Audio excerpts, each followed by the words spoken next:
So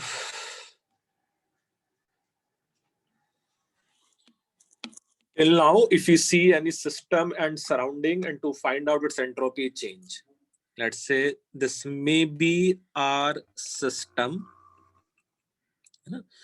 this may be our, let's say system, या system के लिए मैं इसको गैस ले लेता हूँ suppose, है ना, and here this may be, let's say surrounding.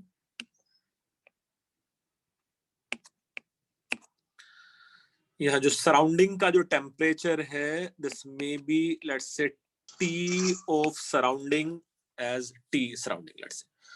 Do you think as the surrounding का temperature is concerned, it may be assumed to be constant? System for example जहां हम लोग रिएक्शन कराते हैं, या जो मैं टेस्ट ट्यूब में जो रिएक्शन कराता हूँ बेटा, उस रिएक्शन के एंडोथर्मिक या एक्सोथर्मिक की वजह से यूनिवर्स का टेम्परेचर चेंज हो जाता होगा क्या? नहीं नहीं नहीं है ना. तो सराउंडिंग का टेम्परेचर मैं कांस्टेंट ले सकता हूँ, है ना. Now as per entropy change of system is concern, है ना, as per entropy change of gas is concern, इसके लिए मेरे पास लास्ट क्लास में फार्मूला है. इररिस्पेक्टिव ये प्रोसेस रिवर्सिबल है कि इररिवर्सिबल है, if you remember this formula is NCV ln T2 by T1 plus NR ln V2 by V1, और ये CP के टर्म्स में लिखते हैं तो ये प्रेशर बन जाता है बस, है ना. हाँ सर, P1 by P2 बस. यस, P1 by P2 बन जाता और वो CP T2 by T1 बन जाता था. वैसे फिर से बोलना पड़ा, ये प्रोसेस चाहे रिवर्सिबल हो या इररिवर्सिबल हो, मैटर ही नहीं करने वाला था, है ना, क्योंकि ये स्टेट फंक्शन था और मुझे इनिशियल एंड फाइनल स्टेट पता होना चाहिए था बस, है ना. यस और नो? अच्छा, as per surrounding is concern, do you think अगर मेरे पास सिस्टम में गैस में कुछ एक्सपेंशन या कंप्रेशन होता है तो सराउंडिंग का जो वॉल्यूम है वो चेंज होता होगा क्या? सराउंडिंग का सर क्लोज सिस्टम में क्यों? नहीं, मतलब सपोज मेरे पास ये जो सराउंडिंग है, यहाँ गैस का एक्सपेंशन हुआ, गैस 1 लीटर से सपोज 10 लीटर चला गया सपोज, उसकी वजह से यूनिवर्स के वॉल्यूम पे फर्क पड़ा क्या? जो बचा हुआ वॉल्यूम है, कैन वी से हार्डली चेंज होने वाला है, मतलब यू नो पूरे यूनिवर्स के वॉल्यूम से 9 लीटर में कम भी कर दूंगा, है ना. तो डू यू थिंक सराउंडिंग का volume will remain constant through irrespective process में क्या एक्सपेंशन क्या कंप्रेशन हुआ है ना? Yes sir. सो मैं कुछ ऐसा बोल सकता हूं,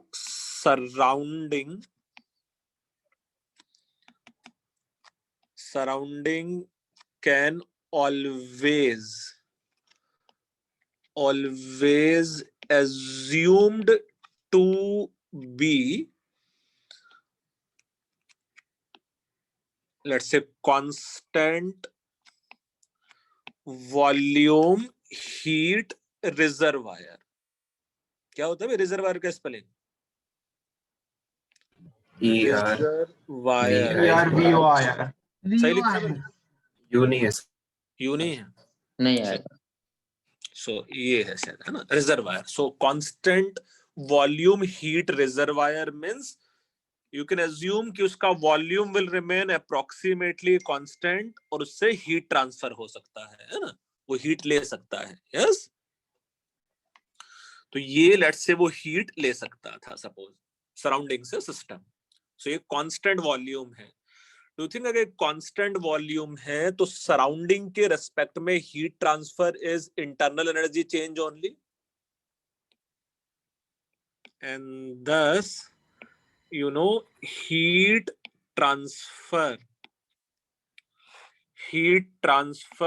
with respect to surrounding is always considered as its delta U. यही तो होता था delta U, internal energy change heat transfer at constant volume, which is state function और पाथ फंक्शन. ये स्टेट फंक्शन है. तो डू यू थिंक ये जो हीट ट्रांसफर हुआ सराउंडिंग के लिए, जो हीट ट्रांसफर हुआ सराउंडिंग के लिए, वो रिवर्सिबल मैनर में हो, वो इरिवर्सिबल मैनर में हो, डू थिंक सराउंडिंग में सेम चेंजेस ही होंगे? एक बार फिर से बोलिए ना। आई एम रिपीटिंग अगेन, क्योंकि उसके रेस्पेक्ट में जो हीट ट्रांसफर है अब वो स्टेट फंक्शन है।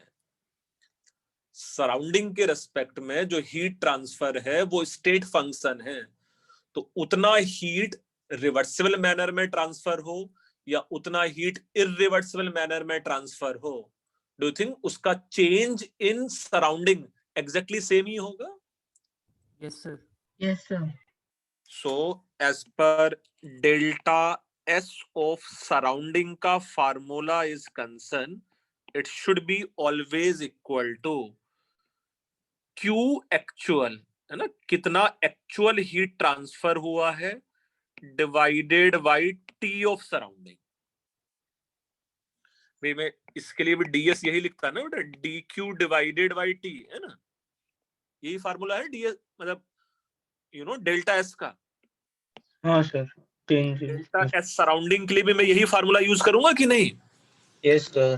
बट टेक्निकली ये फार्मूला सिर्फ रिवर्सिबल प्रोसेस के लिए था, है ना, ये जो हाँ फार्मूला है वो सिर्फ रिवर्सिबल प्रोसेस के लिए था। बट अभी हम लोग देख रहे हैं कि चाहे वो रिवर्सिबल मैनर में हीट ट्रांसफर हो, चाहे वो इरिवर्सिबल मैनर में हीट ट्रांसफर हो, सराउंडिंग में सेम ही चेंजेस होंगे, है ना। तो डू थिंक सराउंडिंग के लिए अब ये फार्मूला मैं किसी भी प्रोसेस के लिए यूज कर सकता हूं, चाहे वो रिवर्सिबल हो चाहे वो इरिवर्सिबल हो, सराउंडिंग के लिए, है ना, सिस्टम के लिए नहीं बेटा, है ना। यस। Okay sir. अच्छा, टी सराउंडिंग का कांस्टेंट है, तुमने इंटीग्रेशन साइन से बाहर ले लिया और ये डी क्यू ऑफ इंटीग्रल हो गया। तो do think it is always, let's say Q हो जाता, Q actual divided by T of surrounding. हाँ सर। और ये क्यू मैंने किसके रेस्पेक्ट में डिफाइन करते हैं बेटा यूजुअली, सिस्टम के रेस्पेक्ट में कि सराउंडिंग के रेस्पेक्ट में? सिस्टम। तो ये मैंने क्यू सिस्टम लिया है ना, एक्चुअल हीट। तो अगर ये एंडोथर्मिक प्रोसेस होता जिसमें सिस्टम को हीट मिलता, तो डू थिंक सराउंडिंग का एंट्रोपी डिक्रीज हो जाता, माइनस क्यू है उसके साथ में। हाँ हाँ। सर। और अगर ये एक्सोथर्मिक रिएक्शन होता तो ऑटोमेटिकली क्यू का साइन क्या होता मेरे पास यहाँ, negative positive. Negative negative positive बन जाता, उस सराउंडिंग को हीट मिलता, उसका एंट्रोपी इंक्रीज हो जाता। हमारा क्लियर है? हाँ सर। चलो मैं दो सम्स तुम लोगों को इसके बेस पे करके दिखाता हूं, बट ये तुम लोग को याद रखना है, delta S of gas and delta S of surrounding का फार्मूला, है ना। सर ये लिखना है, 1 मिनट। यस, जल्दी से लिख डालो।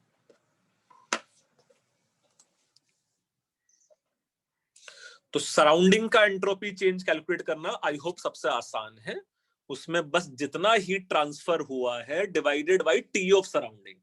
हाँ, सिस्टम के लिए कई बार हम लोग को चेक करना पड़ सकता है, पता है कि मतलब आइसोकोरिक है, आइसोबारिक है, तो ये फार्मूले में कुछ कुछ चेंजेस करने पड़ सकते हैं। सराउंडिंग के लिए हमेशा सबसे आसान है एंट्रोपी चेंज कैलकुलेट करना।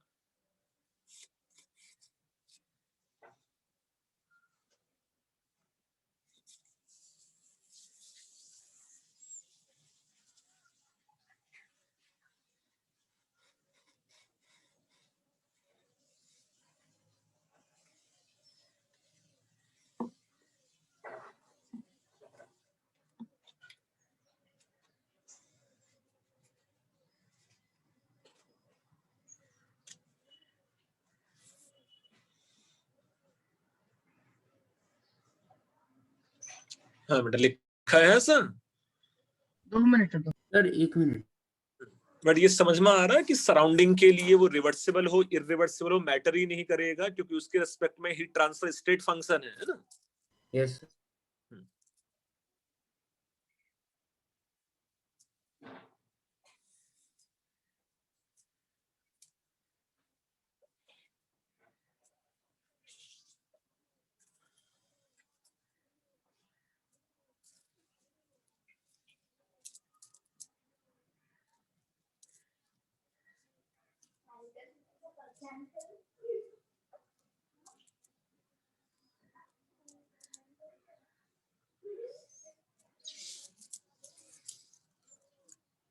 हाँ बेटा अभी लिखा।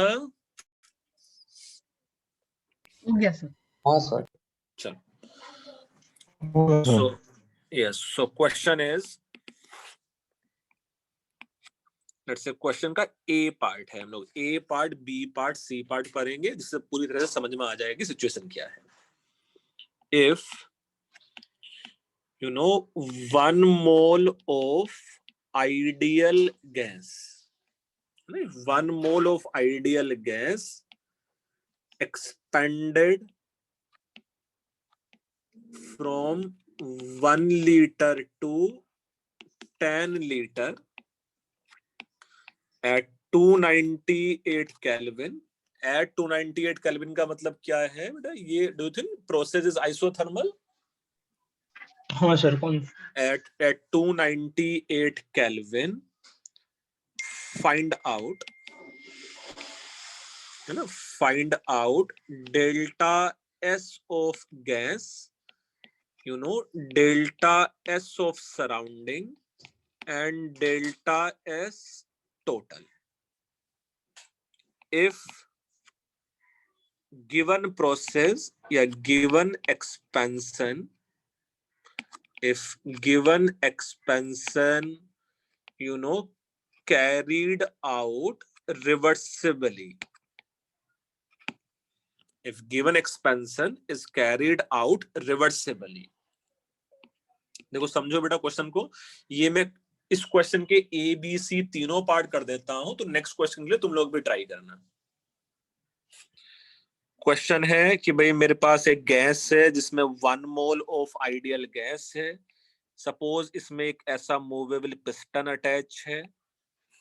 इसमें जो एक्सपेंशन होने वाला है गैस का, you know, it is from 1 litre to 10 litre and it is at constant temperature of let's say 25 degrees Celsius या 298 Kelvin।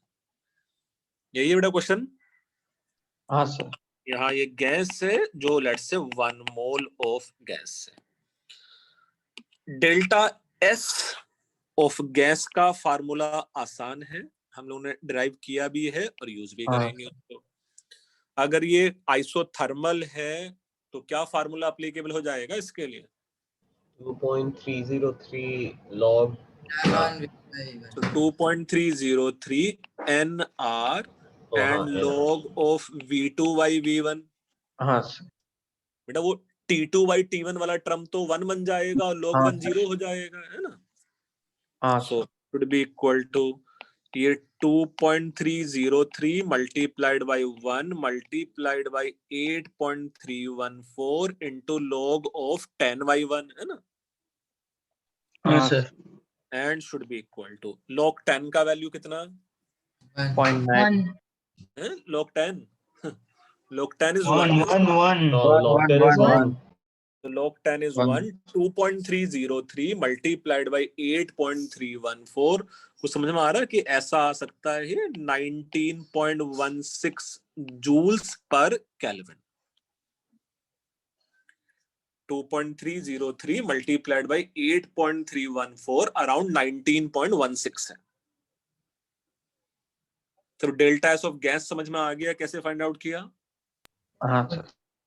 अच्छा, डेल्टा एस ऑफ सराउंडिंग, अच्छा उसके लिए मेरे पास एक ही फार्मूला है -q actual divided by T of surrounding, है ना? ये फार्मूला है। अच्छा इसमें कितना हीट ट्रांसफर हुआ होगा? Do you think according to first law of thermodynamics it is delta U minus W divided by T of surrounding. अच्छा ये डब्ल्यू यहाँ रिवर्सिबल है कि इरिवर्सिबल है?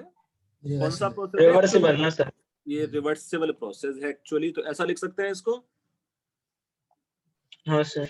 अच्छा मोर इम्पोर्टेंट थिंग इज अगर ये लिखा हुआ है एट 298 केल्विन रिवर्सिबली, तो can you suggest me what should be the temperature of surrounding here? 298 298 ही होना चाहिए, है ना, जो सिस्टम का टेम्परेचर है। यस और नो? यस अच्छा डेल्टा यू का वैल्यू कितना होगा बेटा आइसोथर्मल एक्सपेंशन ऑफ गैस में? आइसोथर्मल एक्सपेंशन ऑफ गैस में डेल्टा यू 0 होगा, क्योंकि ये क्या होता था एनसीवी T2 माइनस T1 ना, हाँ तो सर। T2 और T1 तो 0 है। तो डू यू थिंक इफेक्टिवली ये मेरे पास बन गया W reversible divided by T of surrounding. W reversible का फार्मूला याद है, आइसोथर्मल एक्सपेंशन ऑफ गैस, ये हो जाता था -2.303 nRT log of V2 by V1 divided by, you know, it is T of surrounding। अच्छा, T of system and T of surrounding तो same है यहाँ। So do you think ये exactly equal to आ गया -19.16 joules per Kelvin? उसका negative तो बचा बस यहाँ। सर हर बार सराउंडिंग और हर बार का क्या, हर टेम्परेचर बार सेम होगा हर बार सराउंडिंग और सिस्टम का टेम्परेचर सेम होगा। अगर वो रिवर्सिबल मैनर में हो रहा है, अच्छा, यस सर। क्योंकि मुझे उतना हीट ट्रांसफर हो रहा है, तो दोनों का टेम्परेचर अराउंड अप्रोक्सीमेटली सेम ही होना चाहिए, है ना। हाँ, तो ये तो क्वासी स्टैटिक होगा वो। Yes sir. थोड़ा ये समझ में आया कि delta S of gas plus 19.16 है और delta S of surrounding minus 19.16 है। अच्छा, ऐसा होना भी चाहिए था, क्यों? हाँ सर, क्योंकि किसी भी रिवर्सिबल प्रोसेस का डेल्टा एस टोटल का वैल्यू कितना होना चाहिए था? 0, क्योंकि वो हमेशा इक्विलिब्रियम में रहता है। हाँ सर। ठीक है, चलो ए पार्ट के लिखो, फिर बी और सी पार्ट भी मैं जल्दी करके दिखाता हूँ तुम लोगों को।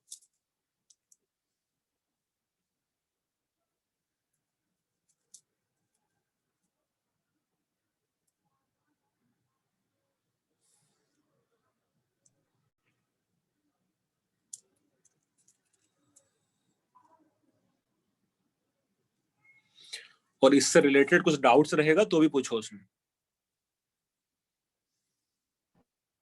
सर मुझे वो डेल्टा यू का नहीं समझा।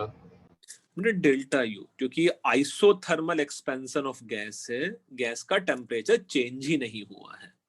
अगर गैस का टेम्परेचर चेंज ही नहीं हुआ है तो delta U is NCV delta T, और डेल्टा टी यहाँ 0 है बेटा, है ना, तो इंटरनल एनर्जी चेंज 0 हो जाएगा। अरे हाँ,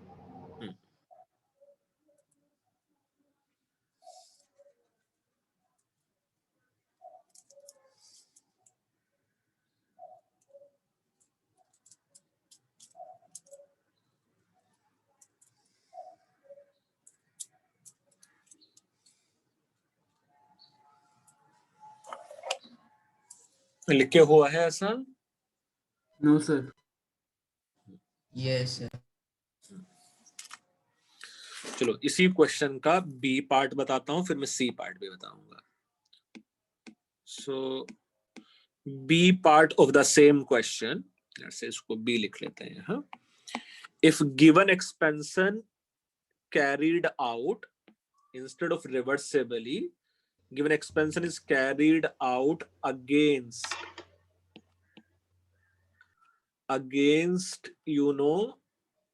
constant pressure या constant P external of sir हो गया 1 एटमॉस्फेयर। ठीक है, देखो मैंने ये मिटा भी दिया। अब सपोज सेम एक्सपेंशन हुआ है, same change in volume at constant temperature only, but अभी मेरे पास P एक्सटर्नल कांस्टेंट है 1 एटमॉस्फेयर। अगर मेरे पास P एक्सटर्नल कांस्टेंट है तो ये रिवर्सिबल ही होगा कि इररिवर्सिबल ही होगा? इररिवर्सिबली, क्योंकि गैस का प्रेशर तो ज्यादा हो सकता है, और रिवर्सिबल मैनर होने के लिए क्या कराना पड़ता था बेटा? गैस का प्रेशर और एक्सटर्नल प्रेशर सेम ही होगा अप्रोक्सीमेटली, है ना। हाँ सर। ओके, अच्छा जल्दी से मुझे बताना बेटा, delta S of gas, B part का डेल्टा एस ऑफ गैस का वैल्यू कितना होगा?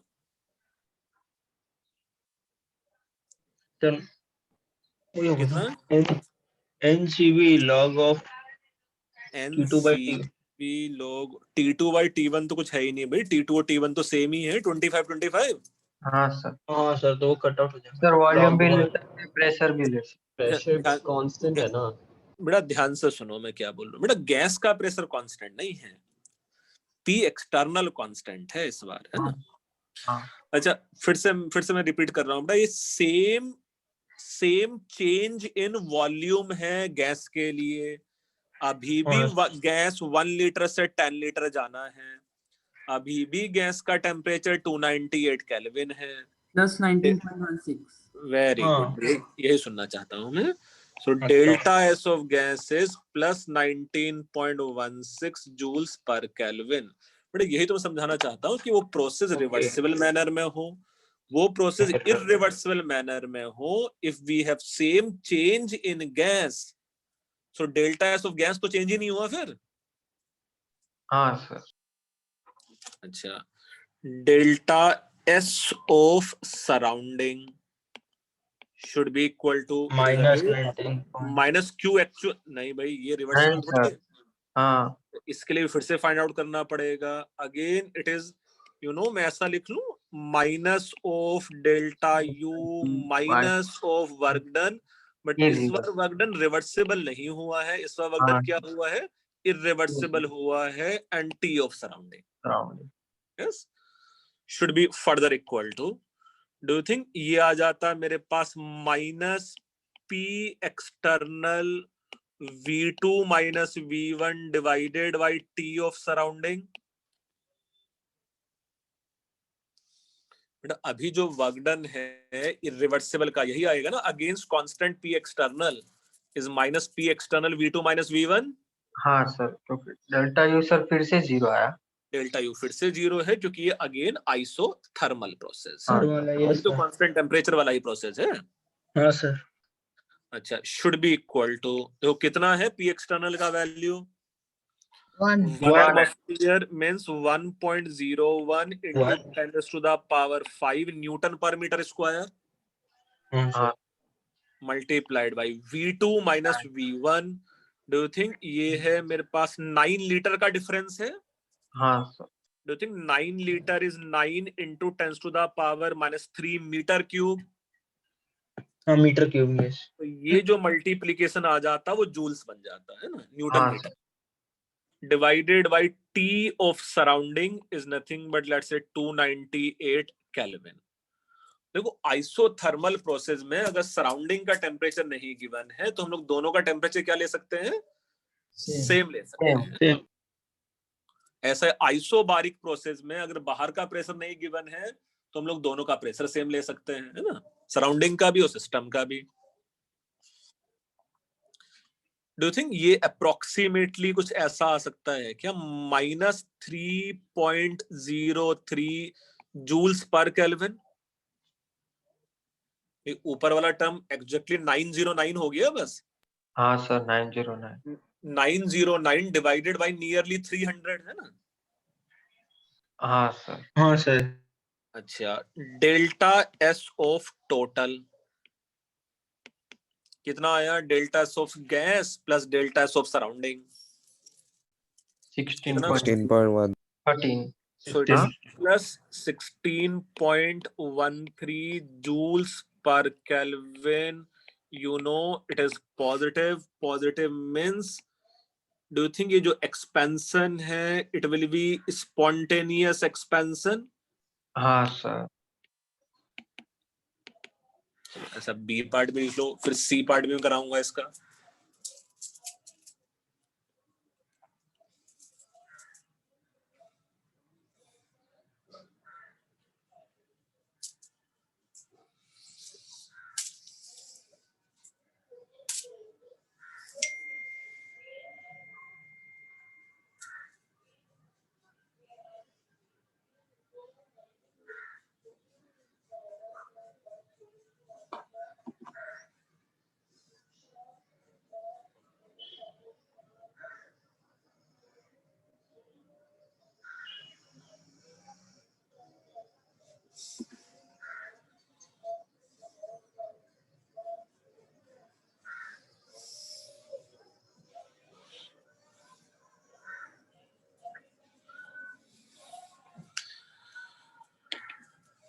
थोड़ा लिखे हुआ है ऐसा।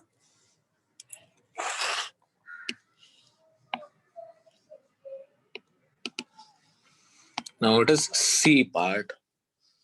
If given expansion carried out,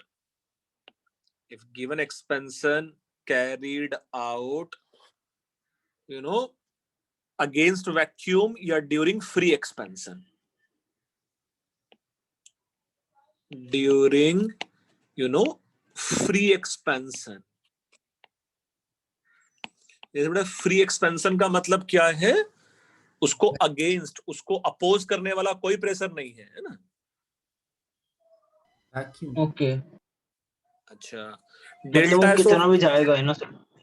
नहीं तो लेट से मैंने 1 लीटर से 10 लीटर तक ही मैं स्टडी कर रहा हूँ बस, है ना? क्यों 1 अच्छा, लीटर से 10 लीटर तक गया है बस, है ना? अच्छा, ओके डेल्टा ऑफ गैस कितना होगा इसमें? सर, टेंजेंट टेम्परेचर तो उतना ही है ना, तो उतना ही होना चाहिए, वेरी सेम ही गुड, होना तो चाहिए। डेल्टा होगा ऑफ ना गैस तो इतना ही रहेगा। चलो अब जल्दी से मुझे बताओ डेल्टा ऑफ सराउंडिंग कितना होगा इसमें? Correct sir. इसमें डेल्टा एस ऑफ सराउंडिंग कितना होगा? वेरी गुड ध्रुव लद्दा। सेम ना सर? क्या सेम? सेम होगा। क्या सेम होगा नालायक? सर वो सिस्टम के जितना है सर। ओके, अरे zero zero zero, surrounding zero. P external zero है। अगर ये पी एक्सटर्नल जीरो है तो कोई वर्क डन ही नहीं हुआ, कोई वर्क डन नहीं हुआ, कोई इंटरनल एनर्जी चेंज नहीं है, तो heat transfer will be zero. तो सराउंडिंग से अगर कोई हीट ट्रांसफर ही नहीं हुआ तो सराउंडिंग में कोई चेंज नहीं हुआ प्रैक्टिकली। हाँ अच्छा, okay sir. Delta S of total का वैल्यू कितना आ गया? Plus 19.16 joules per Kelvin. It is spontaneous process. Is it a spontaneous expansion?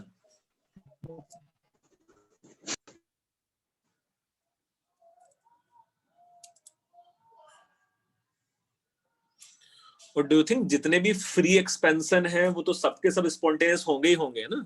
हाँ नहीं, सर। Yes sir. क्योंकि मतलब अगेंस्ट वैक्यूम तो अगर प्रेशर मेरे पास बहुत कम भी है गैस का तो भी एक्सपेंशन होगा ही होगा हमेशा।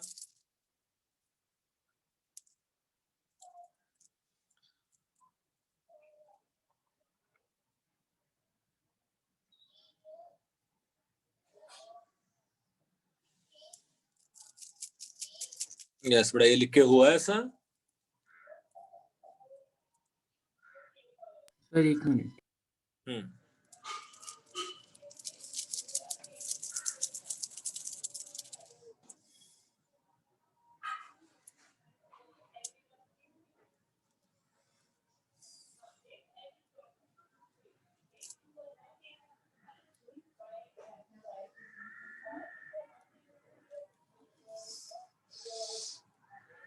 अभी हो गया है।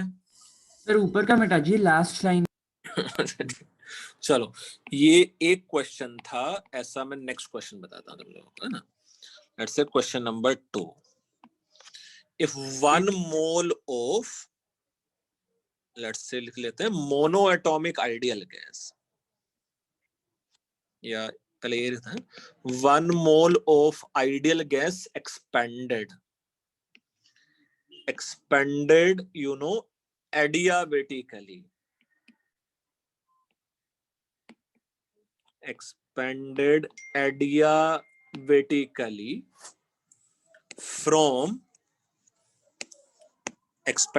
adiabatically from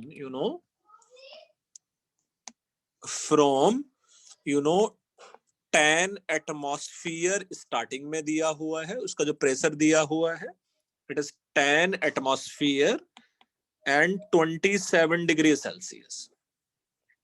1 mole of ideal gas expanded adiabatically from 10 atmosphere 27 degree Celsius. Find out delta S of gas, delta S of surrounding, delta S of total. अच्छा, हम लोग को इसमें ये जरूर दिया होना चाहिए था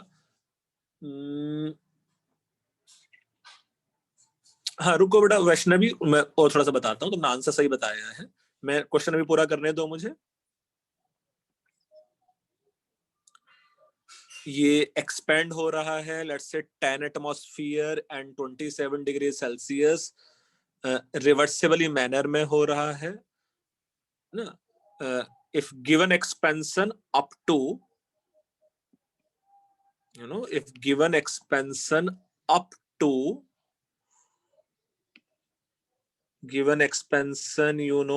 up to 1 atmosphere, if given expansion up to 1 atmosphere is carried out reversibly,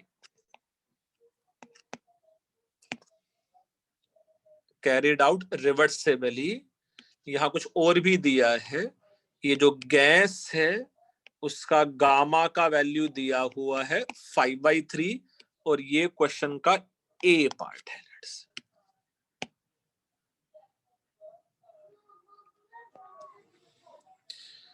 तो बेटा इससे पहले वाले क्वेश्चन में हम लोगों ने क्या किया था, आइसोथर्मल, यस दोनों? हाँ सर। अच्छा लेट्स से इस वाले क्वेश्चन में ये एडियाबेटिक है। एडियाबेटिक का मतलब होता है कोई हीट ट्रांसफर नहीं होगा, है ना, यही एडियाबेटिक का मीनिंग। हाँ सर। हाँ सर।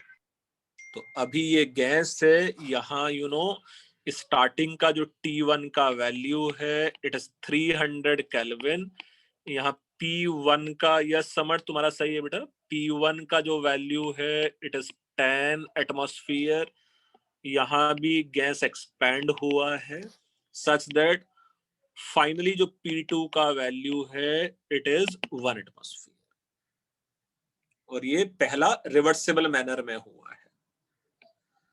तो जल्दी से मुझे बताना बेटा ये डेल्टा एस ऑफ गैस कितना होगा?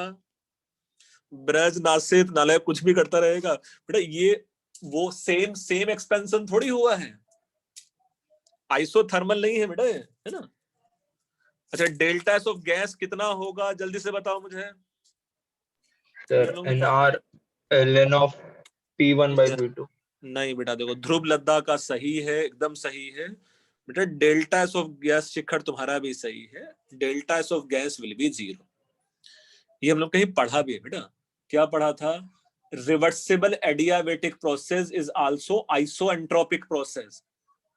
भाई कोई रिवर्सिबली हीट ट्रांसफर ही नहीं हुआ है, DQ रिवर्सिबल अगर 0 है तो हीट ट्रांसफर ही 0 है बेटा,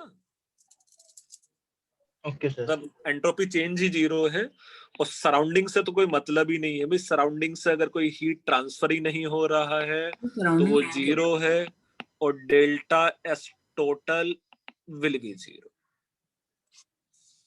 सो क्वेश्चन के ए पार्ट में तो कोई लफड़ा ही नहीं है भाई, है ना। Reversible adiabatic process is isoentropic process, उसमें सिस्टम का एंट्रोपी चेंज ही नहीं होता है। Are you getting my point? Yes sir.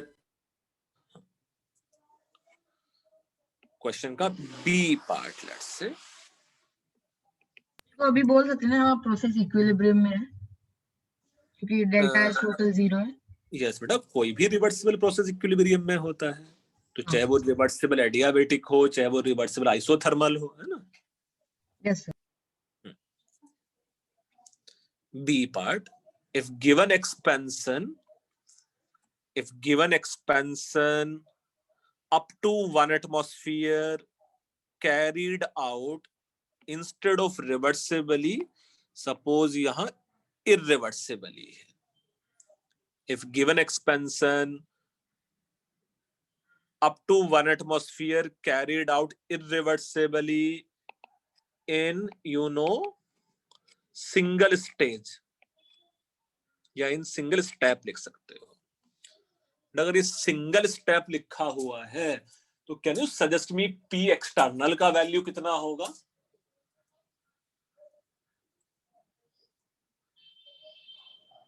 हाँ बेटा, बी पार्ट के लिए कैन यू सजेस्ट मी, अगर सिंगल स्टेप में 10 एटमॉस्फेयर से 1 एटमॉस्फेयर चला जाएगा तो Zero. पी एक्सटर्नल का वैल्यू कितना होगा? 0. अबे वो तो नाले फ्री एक्सपेंशन हो जाता है, फिर तो पूरा इनफाइनाइट वॉल्यूम चला जाएगा फिर तो। Oh. कैन वी से एक्सपेंशन तब तक होता रहेगा जब तक फाइनल प्रेशर एक्सटर्नल प्रेशर के इक्वल नहीं हो जाता है। हाँ सर, और ये कहीं लिखाया भी था बेटा कि अगर पी हाँ external is sir. Not given it can assume to be final pressure P2, है ना? हाँ सर, 1 एटम। हाँ चलो, पहले बी ए पार्ट का आंसर्स लिख के हो गया है तुम लोगों का? हाँ sir. Now it is B part. अच्छा, अब ये इर्रिवर्सिबल हुआ है ना? अब ये प्रोसेस जो हुआ है वो इर्रिवर्सिबल प्रोसेस है। इर्रिवर्सिबल प्रोसेस का मेरे पास कोई डायरेक्ट फार्मूला है क्या बेटा? डेल्टा ऑफ गैस का डेल्टा एस हाँ ऑफ सर। गैस कौन सा फार्मूला है? सर वही सेम रहेगा ना, dq, इंटीग्रेशन ऑफ dq। हाँ इंटीग्रेशन ऑफ dq हम लोग नहीं कर सकते हैं यहाँ, क्योंकि integration of dq is only reversible reversible. Process के लिए, हाँ है ना? Sir, reversible. आपने वो भी लिखा था ना कि वो सेम ही रहेगा दोनों की। बेटा वो तो सराउंडिंग के लिए लिखाया था ऐसा। अच्छा हाँ। सिस्टम के लिए फार्मूला तो मुझे पता है क्या है, NCV ln T2/T1 plus NR ln V2/V1, है ना? बट मुझे P2/P1 V2/V1 वो सब कैलकुलेट तो करने पड़ेंगे कम से कम। हाँ सर। यस, तो यहाँ मेरे पास स्टार्टिंग में देखो क्या क्या है। यहाँ 10 एटमॉस्फेयर है, 300 केल्विन है, ये 1 मोल है, और हम लोग चाहते तो इसका वॉल्यूम भी फाइंड आउट कर ही लेंगे ना, PV इक्वल टू NRT। हाँ sir, PV equal to anyway जरूरत नहीं पड़ेगी शायद। यहां से लेकर यहां तक मैं गया हूं, irreversible adiabatic expansion. So it is irreversible adiabatic expansion. Irreversible adiabatic expansion. यहाँ मुझे एक चीज जरूर पता है कि यहाँ प्रेशर का वैल्यू कितना हो जाएगा? 1 एटमॉस्फेयर। 1 एटमॉस्फेयर। और ऑब्वियसली मुझे ये भी पता है कि नंबर ऑफ मोल 1 रहने वाला है। हाँ। मैं टेम्परेचर, इसमें टेम्परेचर कैसे फाइंड आउट कर सकता हूँ बेटा? इसका फाइनल टेम्परेचर मुझे कैसे मिल सकता है इसका? इर्रिवर्सिबल एडियाबेटिक प्रोसेस का मुझे फाइनल टेम्परेचर कैसे मिल सकता है? सर सेम ही रहता है शायद। अच्छा, नाले एडियाबेटिक और आइसोथर्मल में डिफरेंस ही नहीं होगा? फाइंड आउट कर सकते हैं। हाँ, कैसे फाइंड आउट करेंगे? Ideal gas. आइडियल गैस, वो तो बहुत अच्छी बात है। तो ideal gas means PV equal to NRT है? हाँ, अरे तो फाइनल वॉल्यूम कहाँ पता है? लेकिन P1/T1 is equal to P2/T2 तो कर सकते हैं ना। वो तो आइसोकोरिक प्रोसेस के लिए होता है बस। Formula power gamma. सर उसके लिए वॉल्यूम भी कांस्टेंट चाहिए। उसके लिए तो वॉल्यूम कांस्टेंट चाहिए था अपना P1/T1 इक्वल टू P2/T2 के लिए। भाई देखो, नोट्स खोलो, कहीं मैंने रिवर्सिबल एडियाबेटिक इर्रिवर्सिबल का फार्मूला लिखाया है। NCV T2 minus Very T1 is good. equal to minus P external V2 minus yes, very good. सो कहीं ऐसा मैंने लिखाया था, NCV T2 minus T1 delta U should be equal to work done. और ये वर्क डन में if you remember ये फार्मूला आ गया था NR and it is P external and it is T2 divided by P2 and T1 divided by P1। यही तो है मेरे पास, delta U should be equal to minus P external delta V। बेटा ऐसा फार्मूला पहले भी लिखाया है और इसके बेस पर हम लोगों ने क्वेश्चंस भी किए हैं पहले। हाँ सर। इर्रिवर्सिबल एडियाबेटिक, चलो यहाँ पुट कर लेंगे अभी। यहाँ नंबर ऑफ मोल तो कैंसल्ड आउट हो गया, वैसे भी नंबर ऑफ मोल्स 1 था। इस गैस का CV कितना है? अगर गामा का वैल्यू 5/3 है तो 3/2 3/2, so it is 3/2R and it is T2 minus T1 should be equal to and minus R। P external का वैल्यू कितना है? 1 एटमॉस्फेयर। अच्छा, T2 P2 का वैल्यू 1 एंड T1 का वैल्यू कितना 10। 10. यहां से आसान है यार, R भी कैंसिल्ड आउट हो गया। From here 3/2 T2 minus 3/2 T1 should be equal to minus T2 and it is T1/10। T2 के दोनों टर्म एक साथ ले आए हम लोग, है ना। कितना आ जाएगा बेटा, T2 इधर आके ऐड होके 5/2। 5/2 T2 is how much times of T1? 31 T1 by 2 31 आ रहा है। नहीं By- सर, नहीं 16/T1 16/8। 8 by 81 by 10 अच्छे से बताओ सर, कितना। 16 T1 by 10 सर 16T1/10 मतलब 8/5 8/5। 5 हाँ 8/5 8/5 टाइम्स ऑफ T1 ऐसा आ सकता है ना। यस हाँ सर। अच्छा, यहां से T2 डिवाइडेड बाई T1, यहां से T2 डिवाइडेड बाई T1 कितना वैल्यू होगा इसका T2/T1 का? 16 by 25 16/25 16/25। अच्छा, चाहता तो मैं T1 का वैल्यू यहाँ पुट कर दें, है ना। हाँ सर, T1 का वैल्यू यहाँ 300 हम लोग पुट कर सकते थे और इफेक्टिवली मुझे यहाँ T2 का वैल्यू मिल जाएगा, है ना। हाँ सर। 192 केल्विन। मतलब 192 चलो आ ही जाएगा। ये बच्चा बोल रहा है कि ये T2 का वैल्यू 192 केल्विन आ जाएगा और ये T2 का वैल्यू 192 केल्विन आ गया। Yes, clear.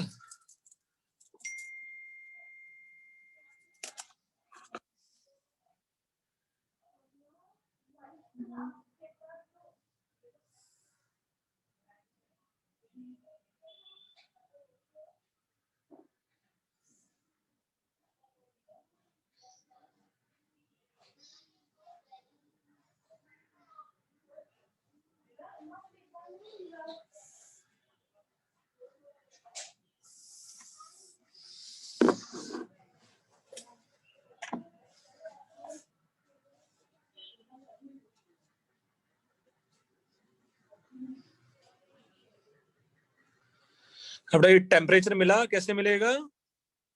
हाँ सर। सर बराबर है सर। बहुत अच्छा।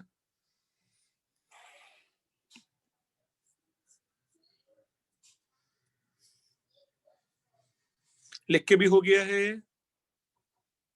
हाँ सर. हाँ सर। अब अगर मुझे T2/T1 का वैल्यू, या मुझे अगर suppose initially temperature, final temperature, initial pressure, final pressure मिल गया तो delta S of gas find out करना अब आसान हो गया, देखो, है ना। हाँ sir. So delta S of gas is NCP ln T2/T1 plus NR ln P1/P2। P1 by P2 हाँ सर। अब मुझे P1 भी पता है, मुझे P2 भी पता है, मुझे T2 और T1 का रेशियो भी पता है, तो should be equal to CP कितना हो जाएगा बेटा इसके लिए 5/2R। 5/2 हाँ sir. 5/2R 5/2R and it is ln of, do you think ये आ जाता 16/25 T2/T1? हाँ सर। Yes sir. अच्छा, plus R and it is nothing but let's say ln 10 P1/P2। Yes sir. हाँ सर।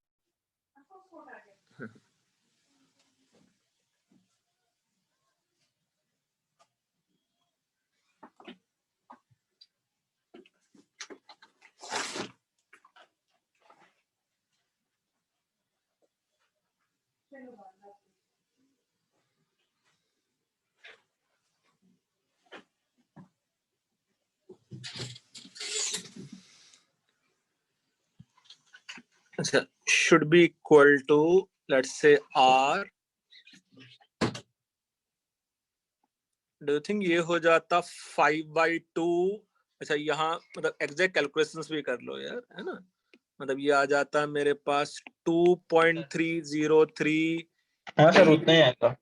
हाँ हाँ, into 8.314 and 5/2 into log of 16 divided by 25 plus 1 बचा बस यहाँ।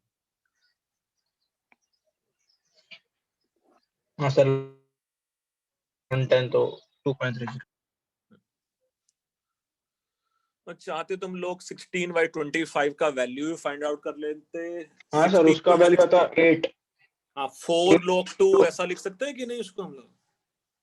हाँ सर 4 log 2 मतलब कर सकते हैं log 2 के टर्म्स में। चलो मैं कैलकुलेटर से कैलकुलेट कर देता हूँ एग्जैक्टली, है ना।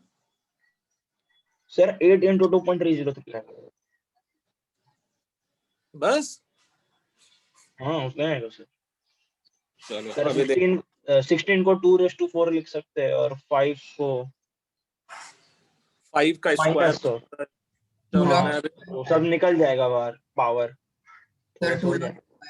रुको पहले 16 डिवाइडेड बाई 25 और इसका जो लॉगरिथम है वो है इतना, प्लस इसको मुझे 2.5 से मल्टीप्लाई करना है। 2.5 से मल्टीप्लाई कर दिया और इसको मैंने +1 किया तो मेरे पास आंसर आया 0.5। इसको मैंने मल्टीप्लाई किया 2.303 मल्टीप्लाइड बाई 8.314। भाई मेरे पास जो कैलकुलेटर से मैंने किया पूरी कैलकुलेशन, इससे मेरे पास आंसर आ रहा है +9.86939। आगे भी कुछ है ना, 3 है जूल्स पर केल्विन, है ना। ठीक है, मतलब वैसे भी हम लोग अगर log 16 log 25 फाइंड आउट कर ही लेंगे कि नहीं log 2 3 की हेल्प से। हाँ सर 2 और 5 के। ठीक है, उसमें मुझे कोई इश्यू नहीं है। जल्दी से मुझे बस जल्दी से ये बता दो डेल्टास ऑफ सराउंडिंग कितना होगा इसमें। ये तो डेल्टास ऑफ गैस मिला, हाँ सर डेल्टास ऑफ सराउंडिंग कितना होगा? Very good Samarth, 0। So deltas of surrounding will be 0 कंफर्मली, है ना। या सुनो, हाँ सर हीट ट्रांसफर तो जो था वही होगा। सर 0 क्यों होगा? बेटा हीट ट्रांसफर ही नहीं हुआ। अच्छा अगर ये हाँ, समझ गई। एडियाबेटिक प्रोसेस है, हीट ट्रांसफर ही नहीं हुआ, हाँ, तो हाँ। Deltas of surrounding is Zero। Q actual. तो एक्चुअल क्यू हाँ। एक्चुअल तो 0 है। हाँ सर समझ गई। अच्छा डेल्टा एस टोटल, तो थिंक ये फिर से उतना ही हो गया भाई, -9.9 लिख लेते हैं अप्रोक्सीमेटली इसको, है ना। सो अप्रोक्सीमेटली 9.9 जूल्स पर केल्विन, है ना। मतलब कुछ डाउट्स रहेगा तो इससे पूछना मुझसे, है ना। बट हम लोगों ने अभी तक 2 क्वेश्चंस ऐसे किए जहां मैं delta S of gas, delta S of surrounding, delta S total find out कर सकता हूं। एडियाबेटिक, यस बोलो बेटा। हर एडियाबेटिक एक्सपेंशन का सराउंडिंग का एंथैल्पी 0 होगा। पक्का 0 होगा, है ना। Yes sir. और रिवर्सिबल एडियाबेटिक के लिए तो सब कुछ 0 होगा। Yes sir.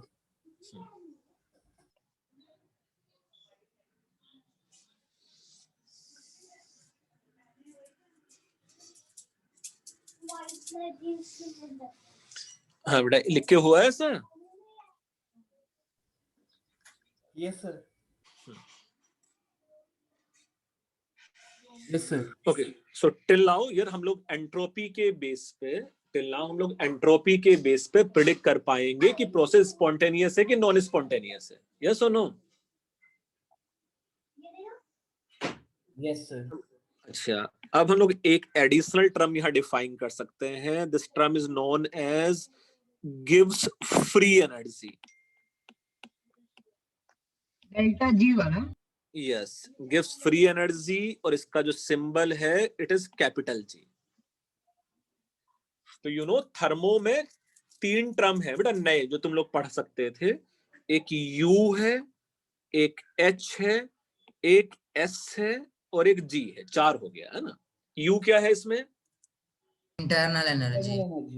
H क्या है? Enthalpy change. Enthalpy. Enthalpy S change. क्या है? एंट्रोपी। Entropy change. एंट्रोपी। और G क्या है? Free गिव्स energy. Free energy. Energy. Yes, so अभी समझ भी लेंगे, बट एज पर यू नो गिव्स फ्री एनर्जी इज कंसर्न, उसकी डेफिनेशन तो लिख लेंगे, समझ लेंगे, but mathematically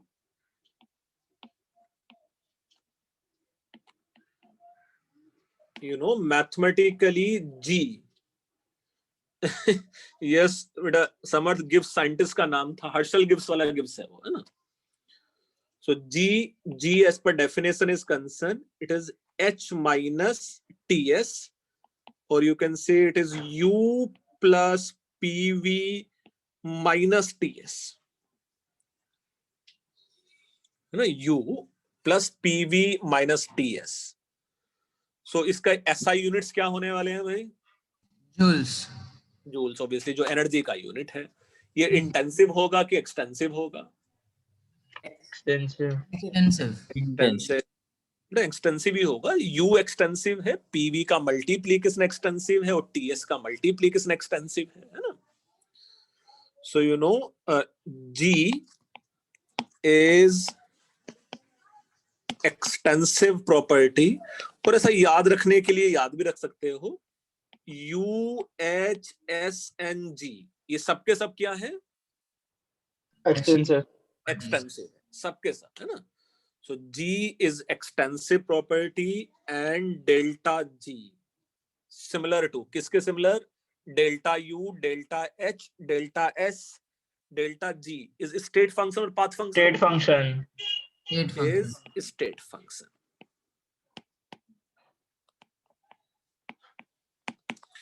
So obviously G का as such बहुत ज्यादा कोई सिग्निफिकेंस नहीं है, जैसा H या U के सिग्निफिकेंस नहीं थे ना। हम लोग मेनली क्या सिग्निफिकेंस देख रहे थे उनके? डेल्टा यू, है ना, delta U, delta H, delta S, है ना। सो जी इज एक्सटेंसिव प्रॉपर्टी। हम लोग सीरियसली अब ये समझ लेते हैं सिग्निफिकेंस ऑफ डेल्टा जी क्या है ना। So you know significance of delta G, change in गिव्स फ्री एनर्जी, है ना। और उसका first significance is to predict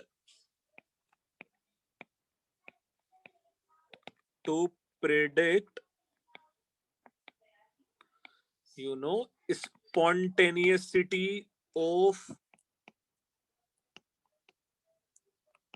process or reaction at constant pressure and temperature.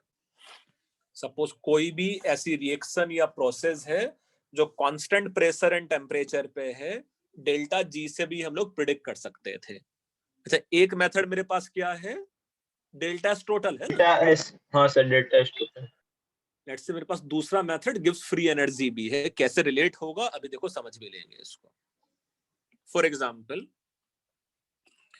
अगर मेरे पास एक ओपन वेसल है, you can assume open test tube also, और इस ओपन वेसल में if we have this reaction AA plus you know BB gives CC plus DD, ये open vessel में रिएक्शन है, थर्मोकेमिस्ट्री बेसिकली, है ना। बट डू थिंक पूरे thermochemistry में हम लोग टेम्परेचर कांस्टेंट ले लेते थे कि नहीं? हाँ सर। कि भाई ये रिएक्शन 298 केल्विन पे है, then calculate delta U delta H, कहानी है ना। Now suppose it is at T, यहां मेरे पास कांस्टेंट है, so it is T as constant. Do you think ये अगर ओपन वेसल है तो P इज आल्सो हाँ कांस्टेंट? सर, P और कांस्टेंट लेते हैं। सो P कांस्टेंट है और T कांस्टेंट है। डू यू थिंक इस वाले केस में सराउंडिंग का प्रेशर भी कितना रहने वाला है? 1 P? atmosphere. 1 atmosphere. तो ओपन वेसल है तो दोनों ही 1 एटमॉस्फेयर रहेगा। डू यू थिंक सराउंडिंग और सिस्टम दोनों का टेम्परेचर भी T ही रहने वाला है? हाँ सर। Yes, sir. मतलब सपोज लिखा होता है एट 298 केल्विन, मींस सराउंडिंग का टेम्परेचर भी 298 केल्विन है, जो रिएक्शन हो रहा है वो भी 298 केल्विन पे हो रहा है ना. Here you know डेल्टा या जी जो था वो था H minus TS. So for given system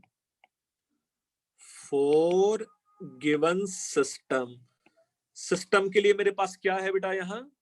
do you think reaction बस? डू यू थिंक अगर मैं इसको ऐसा इमेजिन कर लूं कि ये मेरा सिस्टम है ना, तो देख सिस्टम के लिए बस ये रिएक्शन हो रहा है मेरे पास. या सुनो, सर नहीं समझ रहा. अच्छा मैं सिर्फ ये बोल रहा था बेटा, सिस्टम के लिए डू यू थिंक बस मेरे पास रिएक्शन है ये बस, है ना? अच्छा हाँ, यस यस, उसको ऐसे ही चेंज मैंने अपना सिस्टम बस ये रिएक्शन ले लिया है ना. So can we say for given system delta G should be nothing but delta H minus TS? मैं G का वैल्यू पुट कर दिया H minus TS मैंने. हाँ सर. अच्छा, from here can we say delta G will be nothing but delta H minus, देखो T constant है यहाँ, तो मैं ऐसा लिख सकता हूँ T delta S. Yes sir. अच्छा थोड़ा सा मुझे ये बताना बेटा, ये डेल्टा जी को मैं ऐसा भी लिख सकता हूँ कि ये डेल्टा जी ऑफ सिस्टम है. डेल्टा एच को मैं ये लिख सकता हूँ ये डेल्टा एच ऑफ सिस्टम है. यस. और ये भी डेल्टा एस ऑफ सिस्टम है ना. Yes sir. मतलब सिस्टम की जगह में इसको रिएक्शन भी लिख सकता हूँ फिर, है ना. Delta G of reaction equal to delta H of reaction minus T delta S of reaction, अगर रिएक्शन है तो यहाँ, है ना. हाँ. ठीक है, चलो पहले इतना जल्दी से लिख डालो, मैं थोड़ा सा और आगे बढ़ाता हूँ उसको.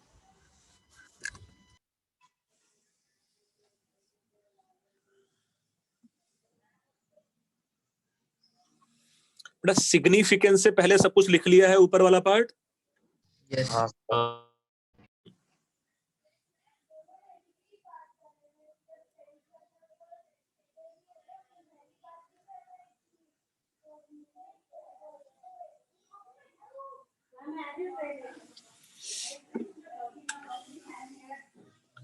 अच्छा ऐसा ही if I have to find out delta S of surrounding, if we have to find out let's say delta S of surrounding,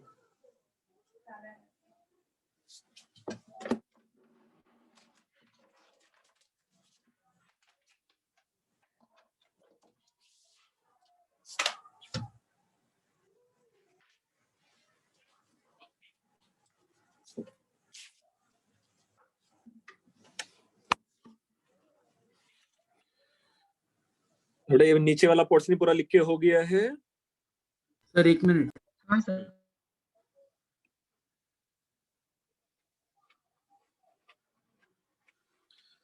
so delta S of surrounding can we say actually कितना heat transfer हुआ है बेटा surrounding से system को?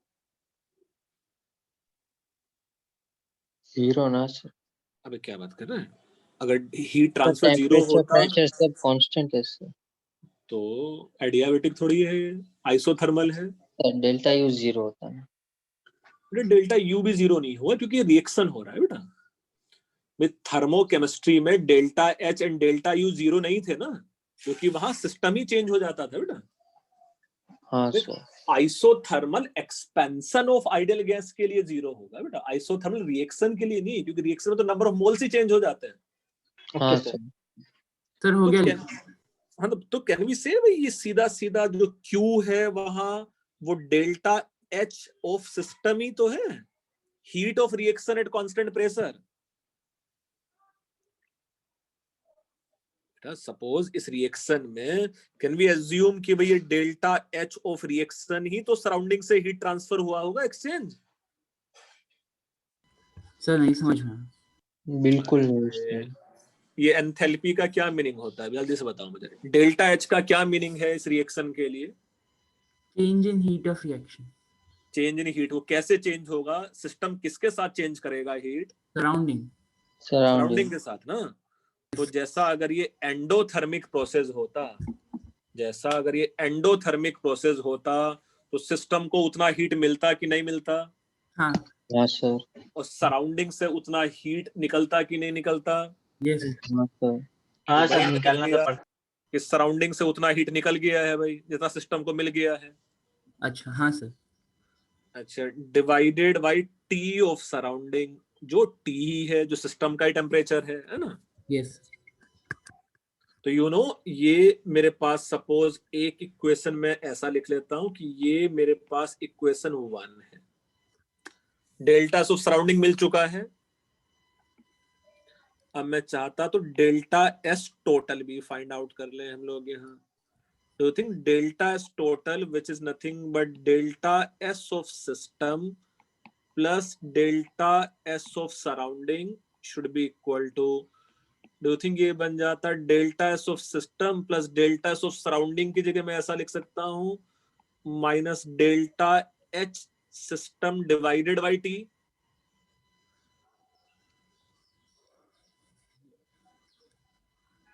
हाँ sir अच्छा, यहां से फर्दर देखो मैं ऐसा बोल सकता हूं क्या, minus T delta S total equal to delta H of system minus T delta S of system.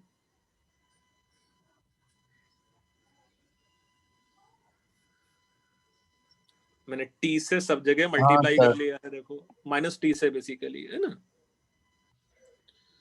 Now suppose ये मेरे पास इक्वेशन 2 है।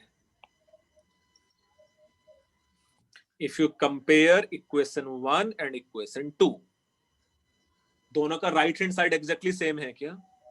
Yes, sir. हाँ सर। दोनों का right hand side exactly same है तो मैं ऐसा बोल सकता हूं, ध्यान से देखना बेटा, delta G of system at constant pressure and temperature. Constant pressure and temperature भी हुआ है ना सब ये, हाँ Yes, sir sir. Equal to minus T delta S total. So it is from equation 1 and equation 2.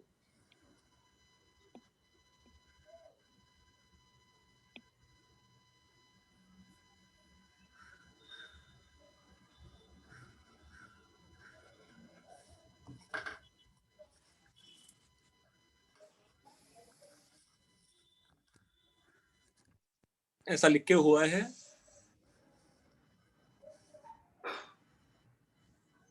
No sir. अच्छा, जल्दी से लिख डालो।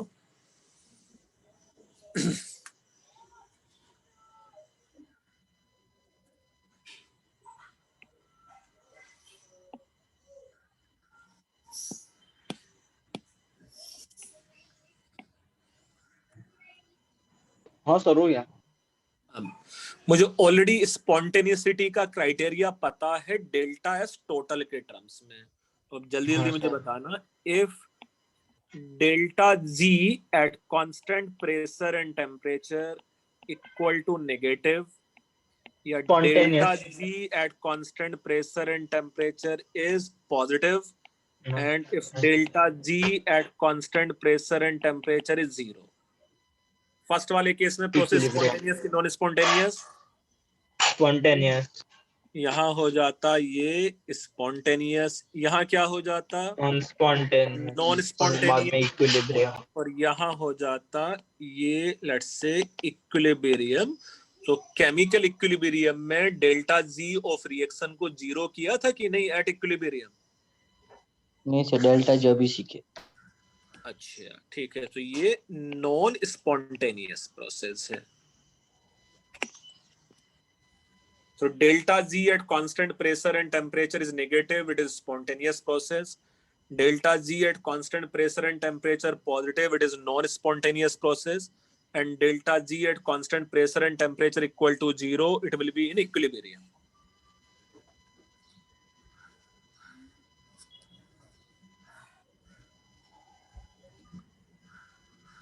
जैसा एक एग्जाम्पल में समझा दूंगा अभी।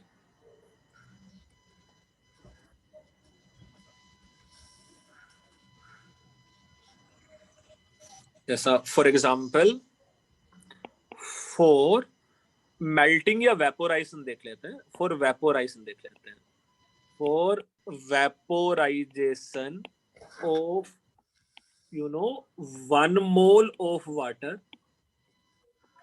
for vaporization of 1 mole of water at 1 atmosphere, corresponding reaction क्या होने वाला है?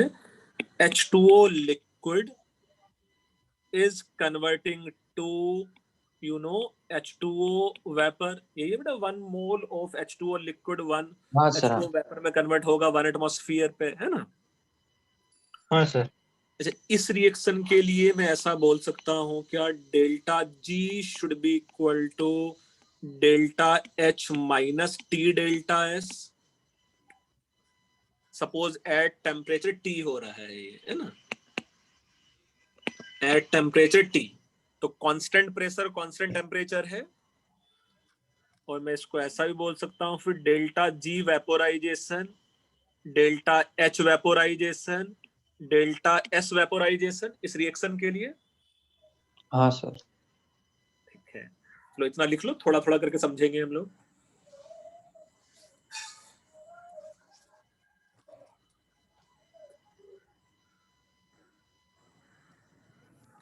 सर वेपराइजेशन ही क्यों? अबे मैंने एक एग्जांपल ले लिया, तू अपने हिसाब से कोई और एग्जांपल बता देता बेटा। नहीं, मैंने change in Gibbs free energy का भी वेपराइजेशन ही कम क्यों काउंट कर रहे हैं? इस रिएक्शन में हो क्या रहा है? वेपोराइजेशन ही हो रहा है ना। अच्छा, वो हाँ सिस्टम हाँ हाँ सर, वेपोराइजेशन है, वैसा बोल। हाँ सर समझा। बेटा, जो प्रोसेस हो रहा है उसके नाम से डिफाइन कर लिया बस। Yes sir.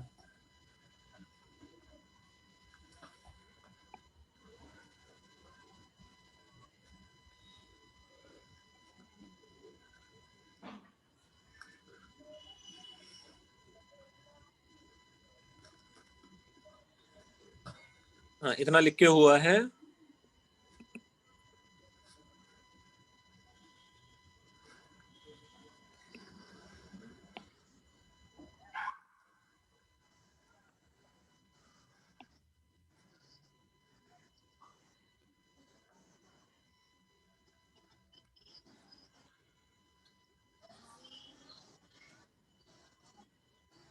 हाँ बेटा, इतना लिख लिया। एक सेकेंड।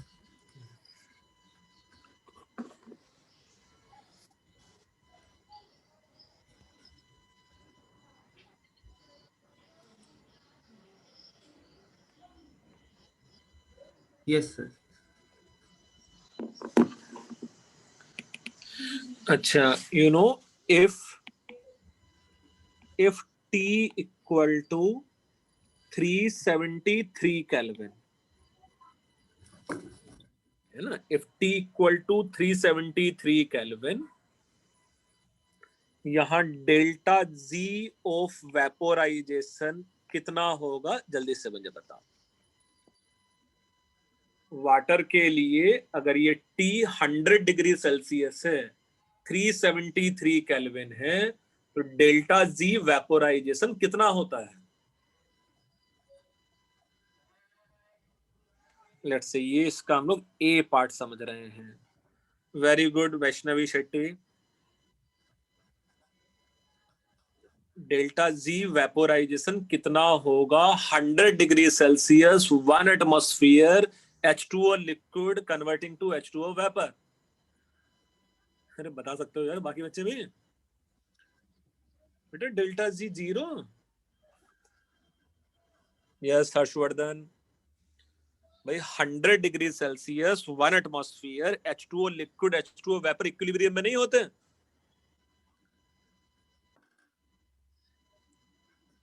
अरे ये तो बहुत पहले से पढ़ते हाँ आते सर, हो हाँ तुम सर। लोग। हाँ सर। अच्छा, इसका मतलब क्या है?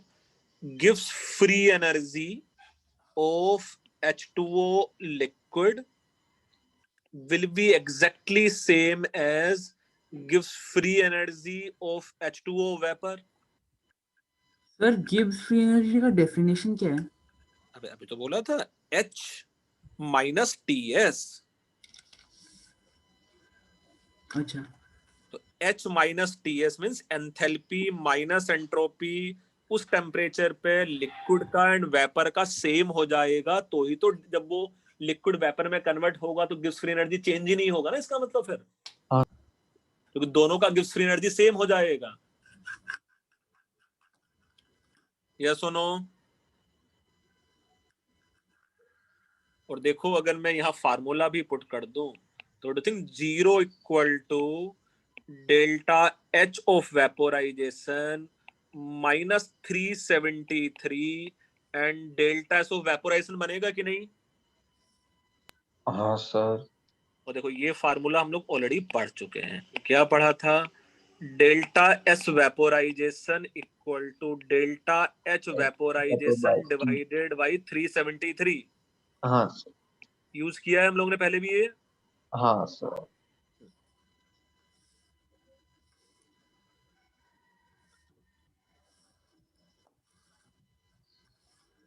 इससे रिलेटेड ए पार्ट समझा कि नहीं तुम लोगों ने? सर हम लोग फॉर्मूला में वैल्यूज पुट करके गिव्स एनर्जी 0 नहीं ला सकते? गिव्स फ्री एनर्जी 0 नहीं है भाई, डेल्टा जी 0 है, ध्यान से देखो। अच्छा हाँ बेटा गिव्स फ्री एनर्जी 0 नहीं है ना? हाँ हाँ सर। ये तो पक्का पक्का नॉन जीरो ही होगा बेटा, है ना? Yes sir. दोनों इक्वल हो गया है, डेल्टा जी 0 हो गया है बेटा। Yes sir.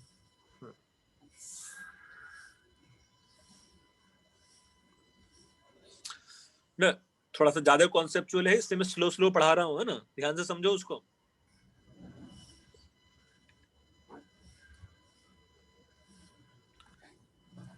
ए पार्ट समझ के हुआ है तुम लोगों का? Yes sir.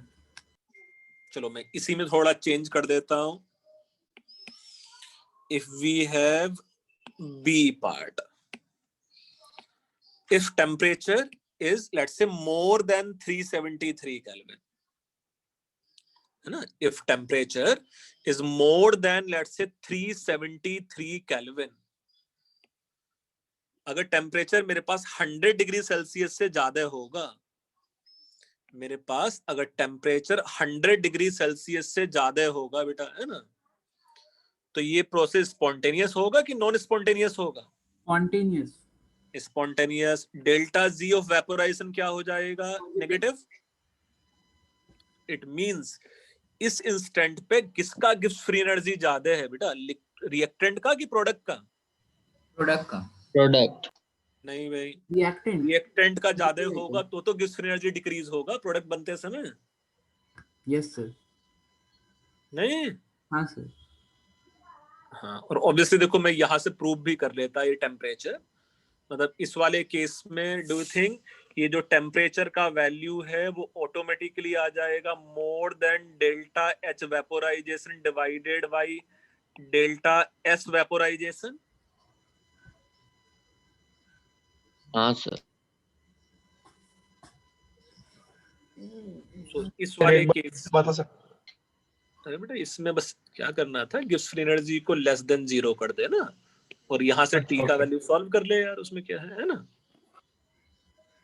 So T more than delta H of vaporization divided by delta S of vaporization नहीं आ जाएगा? नहीं? हाँ सर। अच्छा, इसी का C part, if temperature is less than 373 Kelvin, 100 degree Celsius से कम टेम्परेचर पे वाटर का वेपोराइजेशन या वाटर का बॉइलिंग स्पॉन्टेनियस है कि नॉन स्पॉन्टेनियस है? Non spontaneous. Non spontaneous. So delta G of vaporization will be positive. It means कि जो गिब्स फ्री एनर्जी है लिक्विड का उस इंस्टेंट पे, है ना, H2O लिक्विड का जो गिब्स फ्री एनर्जी है it will be less than Gibbs free energy of H2O vapour, है ना? तो जब वो H2O लिक्विड H2O वेपर में कन्वर्ट होगा तो उसका गिब्स फ्री एनर्जी बढ़ेगा। और यहां भी टेम्परेचर उल्टा हो जाएगा सर। बस यहाँ जो टेम्परेचर है it should be less than delta H vaporisation divided by delta S vaporisation. आज देखो तुम लोग को कुछ क्वेश्चंस करने के लिए मिलेंगे यहाँ से। इसके क्वेश्चंस बहुत आसान है बेटा, है ना, एकदम ही चिंदे चिंदे टाइप से क्वेश्चंस है।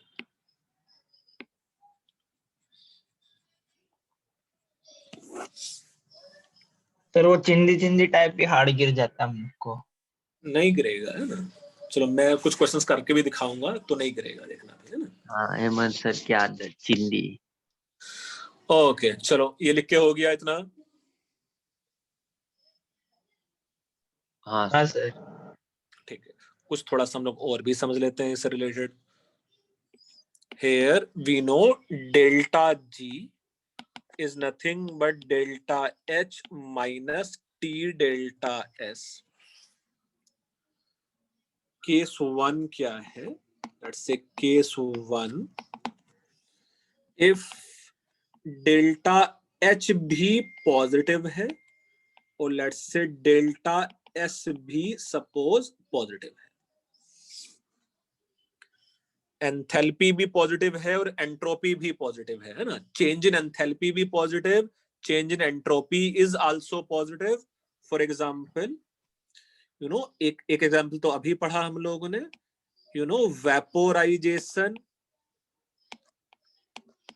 ऑफ वाटर, हाँ सर। या you no you can say it is fusion of ice. Do you think दोनों के दोनों ही एंडोथर्मिक प्रोसेस हैं और दोनों में ही एंट्रोपी इंक्रीज होगा कि नहीं? एक में सॉलिड से लिक्विड बनेगा और एक में लिक्विड से गैस बनेगा, दोनों में एंट्रोपी बढ़ेगा कि नहीं? हाँ।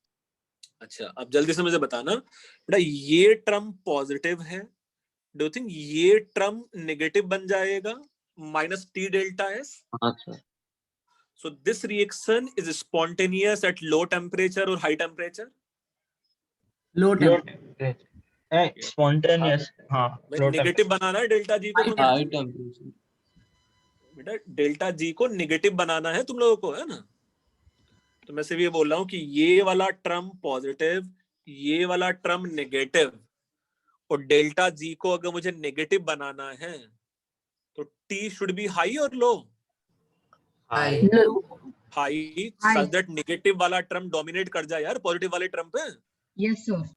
Okay So, sir. you know, reaction is spontaneous.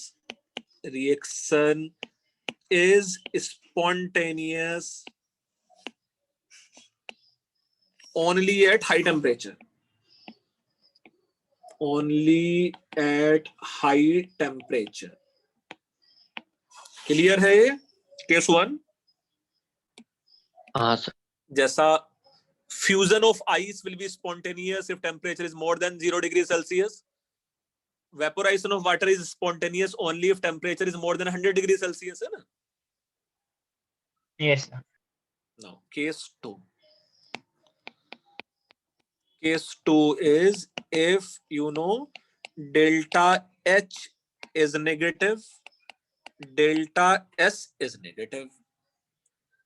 Means enthalpy भी negative है और entropy भी negative है। Examples बताऊं तो दोनों इसके उल्टे ही हो सकते हैं शायद। एक तो हो जाता है let's say freezing of water Freezing of water. और एक condensation of vapor, है ना। डू यू थिंक इस वाले केस में ये नेगेटिव है और ये नेगेटिव नेगेटिव बन जाएगा positive? Yes sir, so reaction is spontaneous at low temperature और high temperature? Low temperature. So you know reaction is spontaneous only at you know low temperature. Yes और no? हाँ sir. अच्छा let's say case 3, if delta H is negative and delta S is positive. मेरे पास any delta temperature. हाँ sir. Anytime. Delta H negative हो जाए और delta S positive हो जाए, है ना। सो reaction is spontaneous at any time.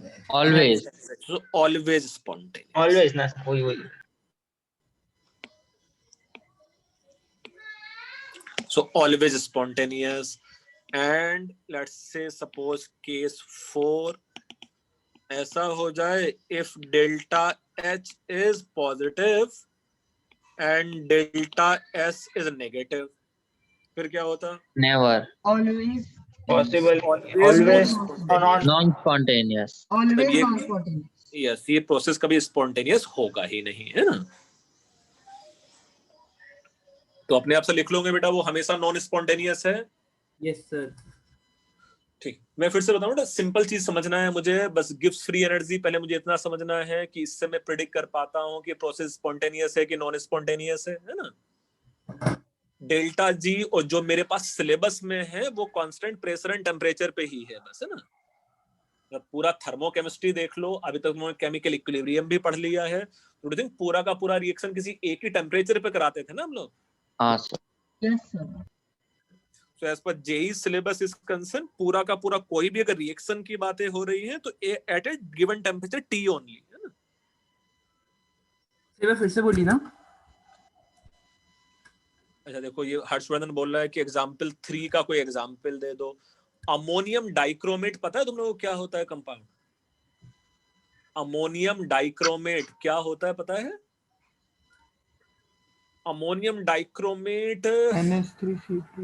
हाँ मतलब फार्मूला तो पता है, जो यू नो अनार बम रॉकेट में सब जगह यूज होता है, उसमें जैसी आग लगाते हैं बस हम लोग को इग्नाइट करने की जरूरत पड़ती है, या बस हम लोग ना इग्नाइट करने की जरूरत पड़ती है, या you know burning of coal, हाँ सर। कोल के जलाने से डू यू थिंक गैसेस बनेंगे कि नहीं बनेंगे? हाँ। तो अगर गैस बनेगा तो एंट्रोपी बढ़ेगा, हाँ सर। और वो एक्सोथर्मिक प्रोसेस भी है। हाँ सर। तो केस 3 के लिए लिख सकते हो तुम लोग बर्निंग ऑफ कोल या बर्निंग ऑफ वुड, है ना? नहीं, और केस 4 के लिए लिख सकते हो आयरन कन्वर्टिंग टू गोल्ड, है ना? उसमें क्या परेशानी है? वो कभी नहीं होता है ना?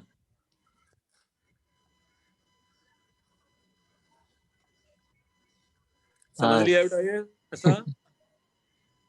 हाँ sir.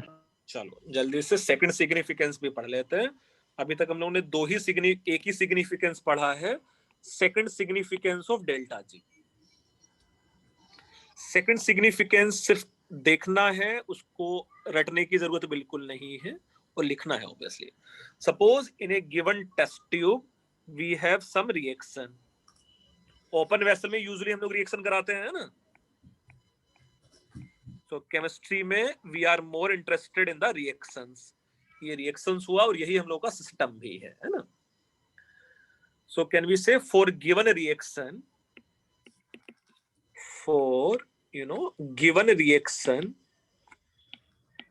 For given reaction do you think ये ओपन वेसल में है तो इसको मैं ऐसा लिख लूं, pressure will remain constant and you know at temperature of T, let's say किसी एक कांस्टेंट टेम्परेचर पे रिएक्शन हो रहा है, लेट्स से, है ना? So for a given reaction,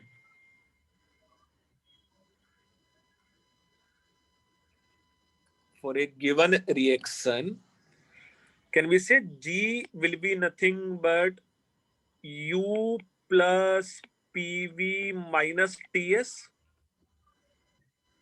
हाँ सर। ये तो जनरल फार्मूला है गिब्स फ्री एनर्जी का। Yes sir. हाँ सर।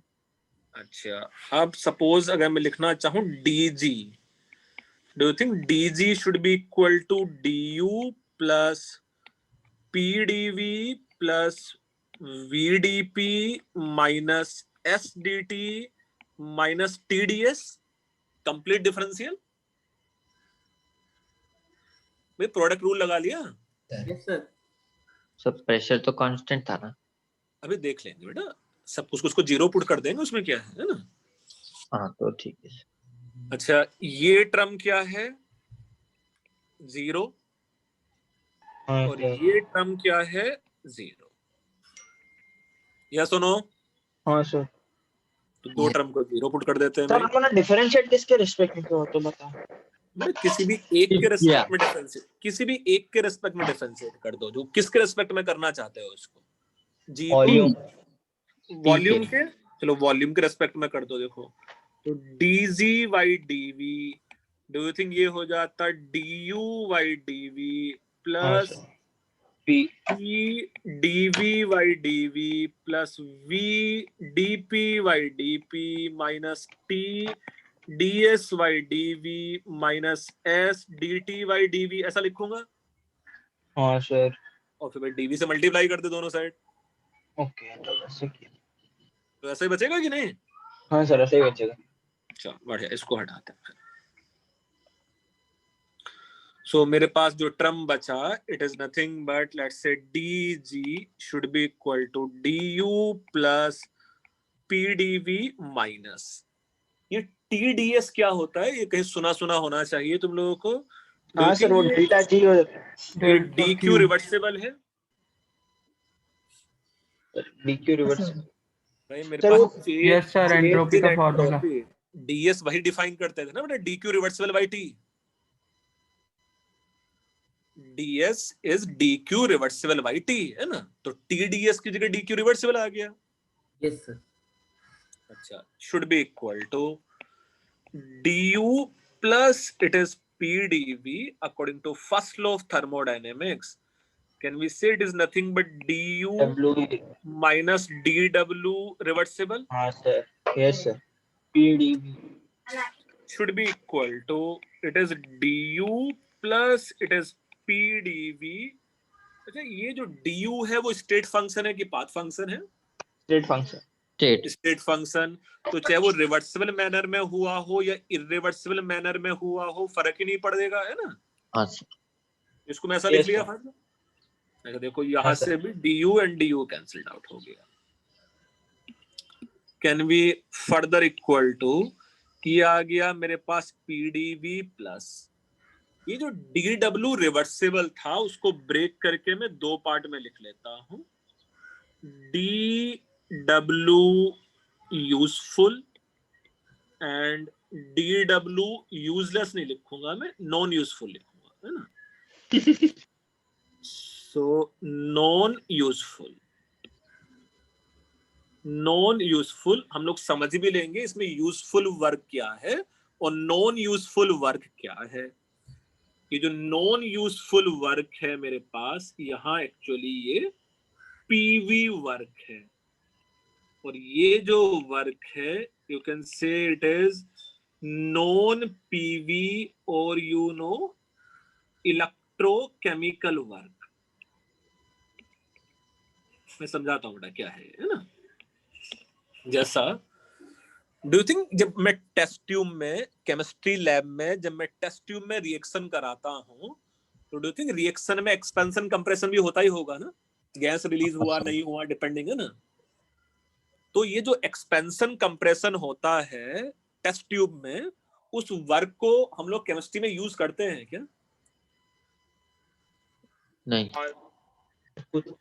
या जैसा सपोज मोबाइल बैटरी, जो तुम्हारे पास बैटरी है, डू यू थिंक जब वो चार्ज या डिस्चार्ज होता है तो उसके अंदर कोई केमिकल रिएक्शंस होते हैं?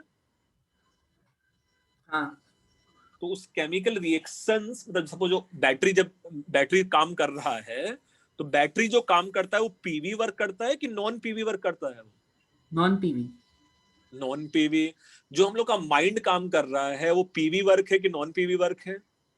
Non PV. Non PV. तुम लोग बोल सकते हैं कि as far chemistry reactions are concern पक्का पीवी वर्क नॉन यूजफुल है ना, एकदम बेकार। तो पीवी वर्क का मतलब क्या है? जो हम लोग फर्स्ट लॉ ऑफ थर्मो में पढ़ रहे थे, गैस का एक्सपेंशन कंप्रेशन जो वर्क डन हम लोग फाइंड आउट अभी तक कर रहे थे, है ना? Yes sir. अरे पी डेल्टा वी इंटीग्रल, हाँ सर समझ गया। मतलब ये जो पीवी वर्क है it is nothing but negative of you know P external dV, है ना, ये है ना पीवी वर्क। Yes sir. और ये वर्क यहाँ हाँ सर एकदम नॉन। परफेक्ट। अच्छा, further can we say dg should be equal to, ये मेरे पास pdv है प्लस मैं अब ऐसा लिख लूं या सिंपली बस dw useful yes sir. And then plus, बेटा यह pv वर्क क्या है, pv रिवर्सिबल वर्क क्या होता है, माइनस pdv।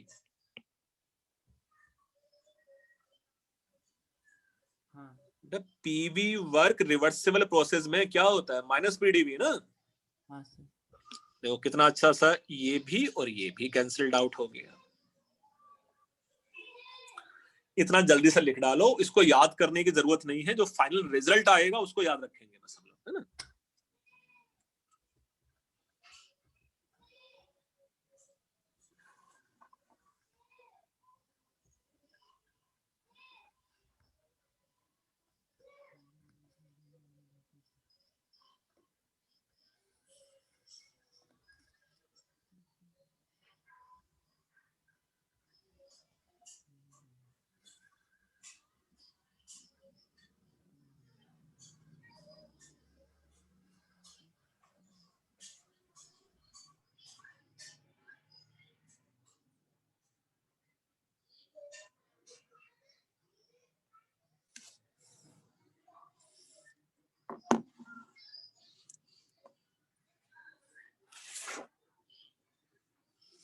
थोड़ा लिख के हुआ ऐसा।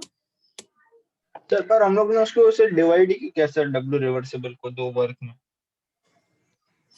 क्योंकि भाई जब रिएक्शंस होगा या कोई भी प्रोसेस होगा तो बड़ा पीवी वर्क भी हो सकता है, नॉन पीवी वर्क भी हो सकता है ना। तो मैंने वर्क को दोनों पार्ट में डिवाइड कर लिया, अभी उसमें क्या है। So from here do you think मेरे पास बस ये बचा, DG equal to D W useful, बाकी सब तो कैंसिल्ड आउट हो गया। ये सुनो, यस सर। और बस मैं इतना लिख सकता हूँ कि ये जो भी डीजी मैंने फाइंड आउट किया है वो कांस्टेंट प्रेशर या टेम्परेचर पे फाइंड आउट किया है ना। अदरवाइज तो और भी टर्म आते कि नहीं आते इसमें। हाँ सर। आते हैं सर। अच्छा, दोनों साइड अगर मैं इंटीग्रेट कर देता हूँ, देखो है ना, अगर दोनों साइड में इंटीग्रेट कर दूं तो लेफ्ट हैंड साइड का इंटीग्रल क्या बन जाता, delta G. Delta G, very good. Delta G at constant pressure and temperature should be equal to, right hand side का इंटीग्रल क्या बन जाता sir delta W change in W. Total work basically है ना। तो चेंज इन हाँ work final change in work, total work let's say कितना system ने किया है ना, टोटल वर्क बेसिकली है ना। हाँ। और ये यूजफुल वर्क क्या है, पीवी वर्क है कि नॉन पीवी वर्क है, नॉन पीवी। Non PV. तो हम लोग एक डेफिनेशन गिव्स फ्री एनर्जी की और लिखते हैं, और मैं थोड़ा सा इसको अच्छे से और समराइज करता हूँ एग्जांपल के साथ। क्या है, 10 gives free energy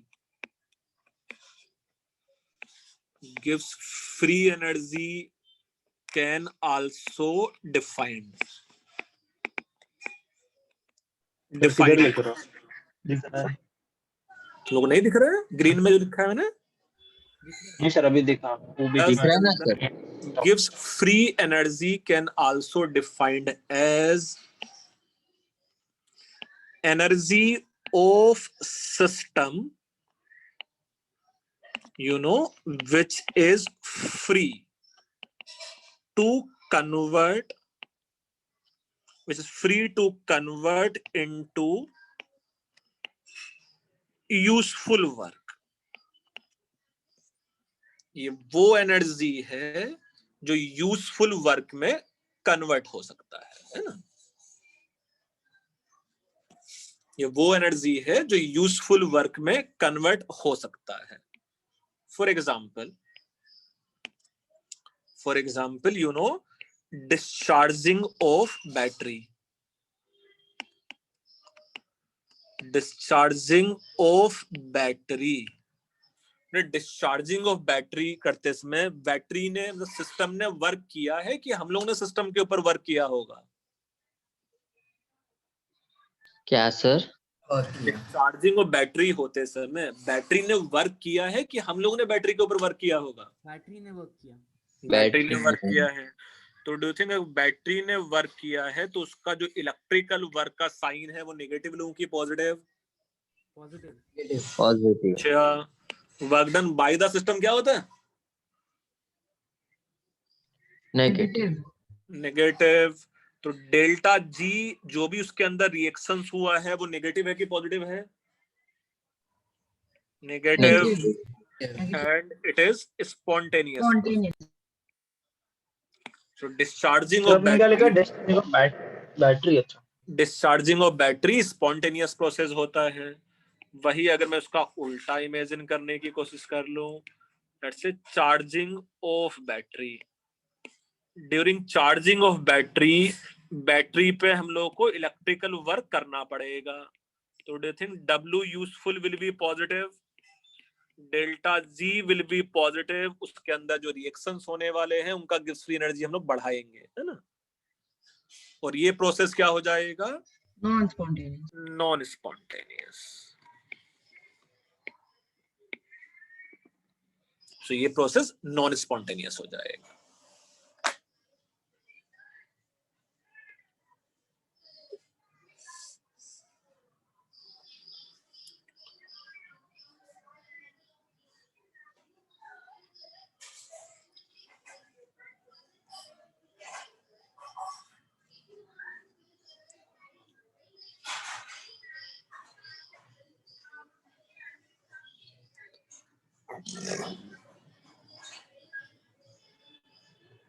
हमने समझा है ऐसा? Yes sir. तो ये गिब्स फ्री एनर्जी का मीनिंग क्या है वो समझा कि नहीं? थोड़ा बहुत थोड़ा गिब्स फ्री एनर्जी क्या है वो थोड़ा बहुत समझ में आ रहा है कि नहीं? हाँ सर। तो जी का मीनिंग समझने की जरूरत नहीं था, मोर ऑफ लेस हम लोग को डेल्टा जी समझना है ना, change in Gibbs free energy, है ना? नेक्स्ट टॉपिक लिख के हो गया इतना? Yes sir. Okay, next topic is, हम लोग कार्नोट साइकिल पढ़ सकते हैं या थर्ड लॉ ऑफ थर्मोडायनेमिक्स? क्या पढ़ रहे हैं भाई पहले? Carnot cycle. Cycle sir, cycle. Cycle cycle cycle 10 minute में नहीं होगा, है ना? ठीक है। So third law of thermodynamics पढ़ लेते हैं ना। So third law of thermodynamics. अच्छा, फर्स्ट लॉ ऑफ थर्मोडायनेमिक्स क्या था? कंजर्वेशन ऑफ एनर्जी, है ना? यस। अच्छा, सेकंड लॉ ऑफ थर्मोडायनेमिक्स क्या है? स्पॉन्टेनियसिटी ऑफ द प्रोसेस, है ना? तब delta is total, just delta is total positive होना चाहिए। जीरोथ लॉ ऑफ थर्मोडायनेमिक्स क्या है? जीरोथ लॉ वो क्या होता है सर? पहली बार सुना। अच्छा, तुम लोग ने बुकलेट ही सॉल्व नहीं किया, इसका मतलब जीरोथ लॉ ऑफ थर्मोडायनेमिक्स होता है, सिस्टम ए अगर बी के साथ इक्विलिब्रियम में है, बी सी के साथ इक्विलिब्रियम में है, तो सी ए के साथ इक्विलिब्रियम में होगा, है ना? चलो मैं, अरे ऐसा आसान सा। ट्रांजिटिविटी। चलो पहले मैं थर्ड लॉ का डेफिनेशन लिखाता हूँ, फिर तीनों जल्दी रिवाइज करा दूंगा, है ना? थर्ड सर लॉ, ये तो फिर डेल्टा जी का खाली डेफिनेशन तो वही था ना कि फ्री एनर्जी का डेफिनेशन वही था ना, H is equals to G is equals to बस मैथमेटिकल एक्सप्रेशन है, उसका नाम गिब्स फ्री एनर्जी है। डेल्टा जी का सिग्निफिकेंस बस ये समझो, ठीक है? तो मेरे को तो नहीं समझ रहा सर, वो डेल्टा भी होता है क्या? डेल्टा जी क्या होता है? यह देख, बहुत ज्यादा समझने की जरूरत तो नहीं थी, बट तू अगर जिद करेगा तो मैं कुछ बोलूंगा तेरे लिए, है ना? रुको एक मिनट, है ना? एक मिनट रुकना बेटा, है ना? फ्री एनर्जी, एक मिनट रुकना, अभी कुछ दे देता हूं तुझे।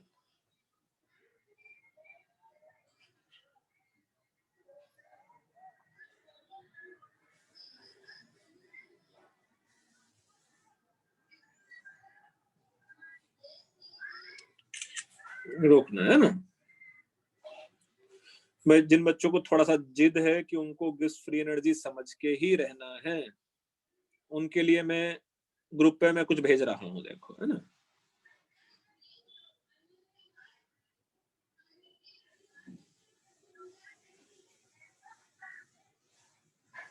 पहले भी हाँ सर, मिल गया।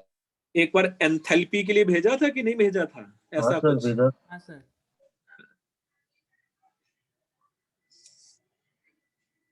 उसको जान लेना as per JEE syllabus thermo किस कंसर्न। तुम्हें बस उतना समझना है कि जी का कोई सिग्निफिकेंस नहीं है यार, डेल्टा जी मुझे समझना है बेसिकली, बस, है ना। सर वो delta G equal to -2.303 NRT log के वाला फॉर्मूला कहाँ से आया? वो अभी आएगा, एकदम टेंशन नहीं लो, है ना। अच्छा नेक्स्ट क्लास में थोड़ा थोड़ा पढ़ना बाकी रह जाएगा बेटा थर्मो, है ना। हाँ सर हाँ okay sir. Okay, third law of thermodynamics. In third law of thermodynamics, it is, at absolute 0 Kelvin. At absolute 0 Kelvin temperature. At absolute 0 Kelvin temperature, entropy of perfectly crystalline solid. Perfectly, crystalline solid is 0.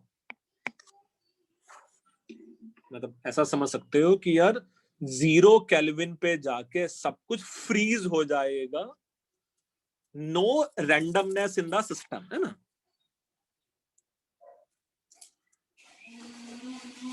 Are you getting my point? Yes sir. थोड़ा थोड़ा हाँ, sir. बहुत बहुत अच्छे बच्चे हो तुम लोग, है ना। अच्छा, तो किसी भी परफेक्टली क्रिस्टलाइन सॉलिड के लिए एंट्रोपी 0 हो जाएगा एट 0 केल्विन टेम्परेचर। अच्छा, by using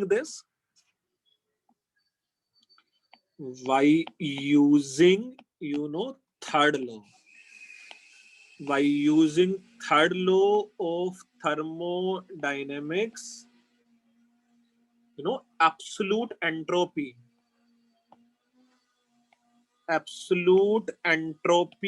of substance या perfectly crystalline solid, perfectly crystalline solid can we find out. अच्छा, परफेक्टली क्रिस्टलाइन का मतलब क्या है? तो कुछ ऐसा पढ़ा है, अमोर्फस सॉलिड होता है, क्रिस्टलाइन सॉलिड होता है, कुछ नाम सुना है सर? हाँ सर हाँ, नाम ही सर। सुना। क्रिस्टलाइन सॉलिड का मतलब होता है जहां particles are packed in a fixed and regular pattern. हाँ, अमोर्फस सर। सॉलिड का मतलब होता है जहां पार्टिकल्स Irregular. रैंडमली प्लेस्ड है ना। परफेक्ट क्रिस्टलाइन मींस उसमें अमोर्फस का कोई ब्लेंड है ही नहीं, it is perfect solid basically, है ना। हाँ सर, डायमंड जैसा। डायमंड भी 100% क्रिस्टलाइन नहीं होता है, हाँ। सो 100% crystalline just a theoretical concept, है ना। अच्छा, theoretical concept. Okay sir. But diamond is fair enough crystalline, है ना। Okay sir. So, solid can we find out, for example, ये हम लोग कुछ पता है ऐसा कि at constant pressure change in entropy is nothing but, मैं ऐसा लिख सकता हूं उसको, T1 से लेके T2, और यहां में मोलर लिख लेते हैं, नंबर ऑफ मोल्स 1। इसको मैं ऐसा लिख सकता हूं कि बेटा CP dt by T। हाँ सर ये कहां से आया मेरे पास formula? Basically dq reversible by t, dq को मैंने क्या लिख लिया, ncp dt, है ना। यही फार्मूला होता था कि नहीं? हाँ सर। अच्छा, इसको फर्दर मैं ऐसा भी लिख सकता हूं क्या, st2 माइनस st1, है ना। st2 माइनस t1, ये t1 से लेके t2 cp dt by t। Now, if T1 equal to 0, ST1 का वैल्यू क्या हो जाता? 0 अकॉर्डिंग टू थर्ड लॉ। तो कैन वी से एंट्रोपी इन जनरल में ऐसा लिख सकता हूं क्या, 0 से T CP dt by T। किसी भी टेम्परेचर पे जो एंट्रोपी है ना, Yes. किसी भी टेम्परेचर पे एंट्रोपी में ऐसा फार्मूला लिख सकता हूँ क्या? हाँ सर। और याद है लास्ट क्लास में तुम लोग कहीं ऐसा लिखाया था, entropy is directly proportional to CP. हाँ सर। कि जितना कॉम्प्लेक्स मॉलिक्यूल होगा उसका सीपी का वैल्यू उतना गंदा होगा और उतना ही एंट्रोपी ज्यादा होगा, है ना? हाँ। चलो एक टिपिकल क्वेश्चन भी करना है इसके बेस पे, इतना लिखने के बाद। बेटा क्लास में सारे बच्चे रहना और थोड़ी देर, मैं बताऊंगा होमवर्क अब क्या क्या करना है ना?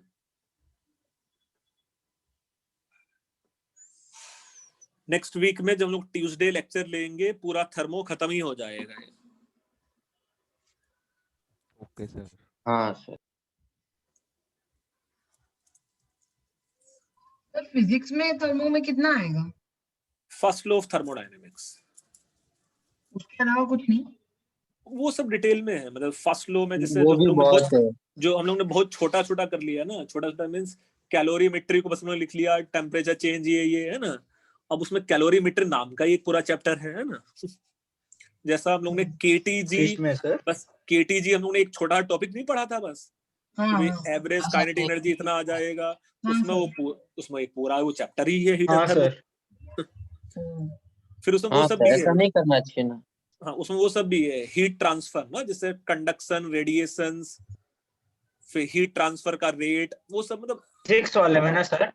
हाँ फिजिक्स वाले में। सर पूरा पोर्शन कब तक खत्म होगा? जुलाई तक? आईटी होने से पहले हो जाएगा, टेंशन नहीं लो। चलो इतना लिख लिया हाँ सर। भाई। हाँ। देखो पोर्शन की टेंशन नहीं है बेटा, पोर्शन तो हम लोग कल खत्म कर दें बेटा, 13 करके तो हो। मेरा सर होता है ना 2 चैप्टर या 2 चैप्टर पीछे की पीछे। मतलब, हाँ थोड़ा वही, मतलब अल्टीमेटली सिलेबस खत्म करने का एम नहीं है ना। सिलेबस या जुलाई की जगह अगस्त में चला जाएगा, सितंबर में चला जाएगा, बट साथ में तुम्हारा भी तो कर करके होता रहे। हाँ सर। हाँ सर, इतना जल्दी? जुलाई अगस्त? हाँ मतलब सितंबर तक तो 100% सिलेबस खत्म हो जाएगा। हाँ आधा हो तो क्या? आधा हो गया सर अब तक? एग्जैक्टली अभी आधा तो नहीं पूरा बोलेगा, बाकी है सर। आधे से थोड़ा कम है, बट 11th क्लास ज्यादा टफ होता है 12th क्लास के कंपैरिजन में, है ना? सच्ची सर? हाँ सच्ची। सर वो तो 12th में वाह आने के सर। जैसा जैसा सीबीएसई में 9th क्लास ज्यादा टफ था ना 10th क्लास के कंपैरिजन में। हाँ हाँ हाँ। हाँ सर। हाँ तो ऐसा हाँ। सीबीएसई के according if you see 11th class ज्यादा टफ होता है 12th हाँ क्लास के। सर, क्रिसमस की गिफ्ट आज ही दे दी आपने तो। अच्छा चलो ये लिख लिया आगे। हाँ सर लिख लिया। एक क्वेश्चन यहाँ लिखना मेरे लिए। Question is if CP of CP4 perfectly crystalline solid is AT cube, कुछ भी let's is AT cube joules per mole per Kelvin, where T obviously temperature in terms of Kelvin है और A कोई constant है।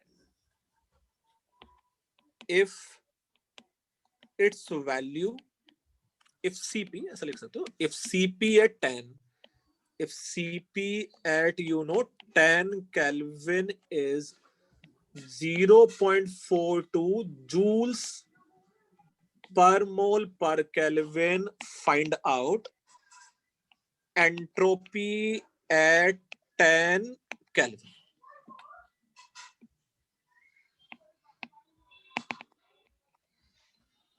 हम लोग के पास जो ऑप्शंस हैं 0.42 जूल्स पर केल्विन,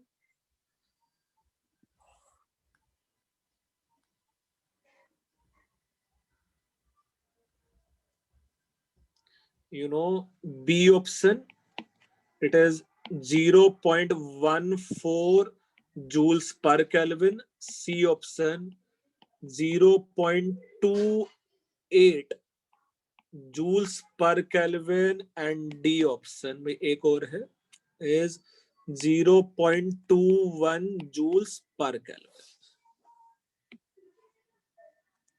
सर ए के टर्म्स में नहीं आएगा। ए के टर्म्स में नहीं आएगा। ए का तो हम लोग चाहते तो वैल्यू भी फाइंड आउट कर सकते थे, मतलब ए के टर्म्स में नहीं है बेटा आंसर, है ना।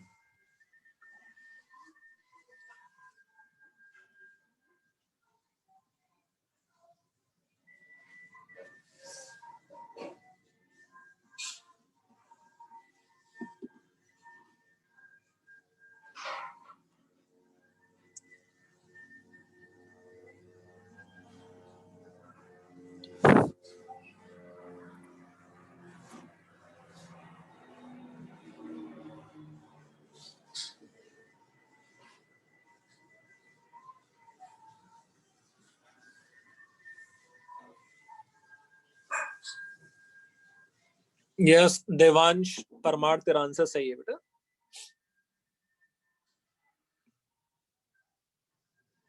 विराज नहीं बेटा, तेरा आंसर सही नहीं है।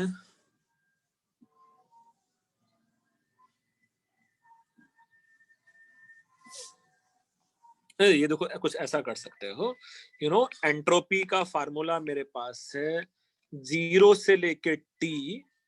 यशमीत तुम्हारा आंसर सही नहीं है। ध्रुव लद्दा तुम्हारा आंसर सही है बेटा, है ना। सीपी dt बाई टी है कि नहीं है फार्मूले में, है ना, मोलर एंट्रोपी। सर मैं टाइप नहीं कर सकता, बोलूं क्या? हाँ बोलो। बी।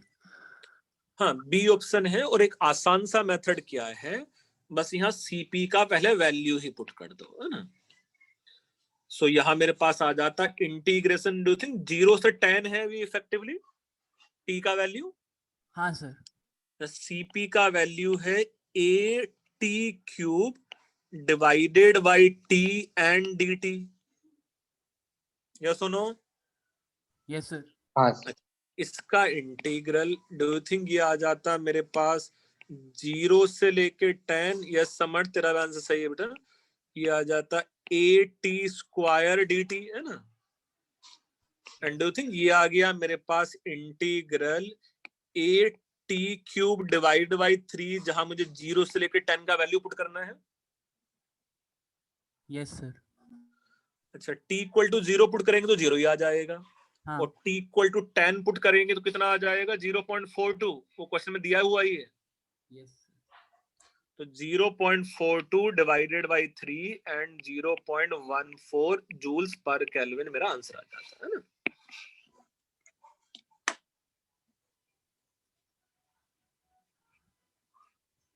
मैं दूसरा मेथड भी था कि भाई मैं पहले a का वैल्यू फाइंड आउट कर लूं, है ना।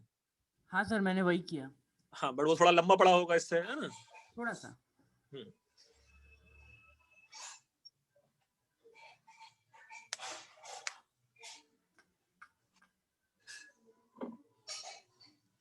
बेटा क्वेश्चन समझ के हुआ कि थर्ड लो पे किस टाइप का कुछ बन सकता है। Yes sir. Yes, sir. तो मैं थोड़ा सा फिर से याद दिलाता हूँ। First low conservation of energy है। सेकंड हाँ, लो स्पॉन्टेनियसलिटी ऑफ द प्रोसेस है। थर्ड हाँ। लो परफेक्टली क्रिस्टलाइन सॉलिड का एंट्रोपी है। और जीरोथ लो का मीनिंग बड़ा आसान सा होता है कि अगर सिस्टम ए इक्विलिब्रियम में है सिस्टम बी के, एंड सिस्टम बी इक्विलिब्रियम में है सिस्टम सी के, it always implies that system A and C will be in equilibrium, है ना। ये तो आसान लग रहा है कि नहीं? अरे मैथ में A equal to B, B हाँ इक्वल टू सर, सी, वो ट्रांजिटिविटी। बस बस वैसा ही कुछ। तो ये जीरोथ लॉ ऑफ थर्मोडायनेमिक्स है ना। ठीक है। Yes sir. हाँ सर। Yes, sir. अच्छा चलो मैं पहले होमवर्क बताता हूँ। ए को लेक्चर में फिर ये चैप्टर खत्म हो जाएगा। मैं स्क्रीन शेयर कर रहा हूँ तुम लोगों के लिए, और बुकलेट से क्या क्या तुम लोग होमवर्क अब कर सकते हो वो देखना अभी, है ना। न्यू ईयर पे तुम लोगों को मॉड्यूल 4 भी मिल जाएगा प्रिंटेड, है ना।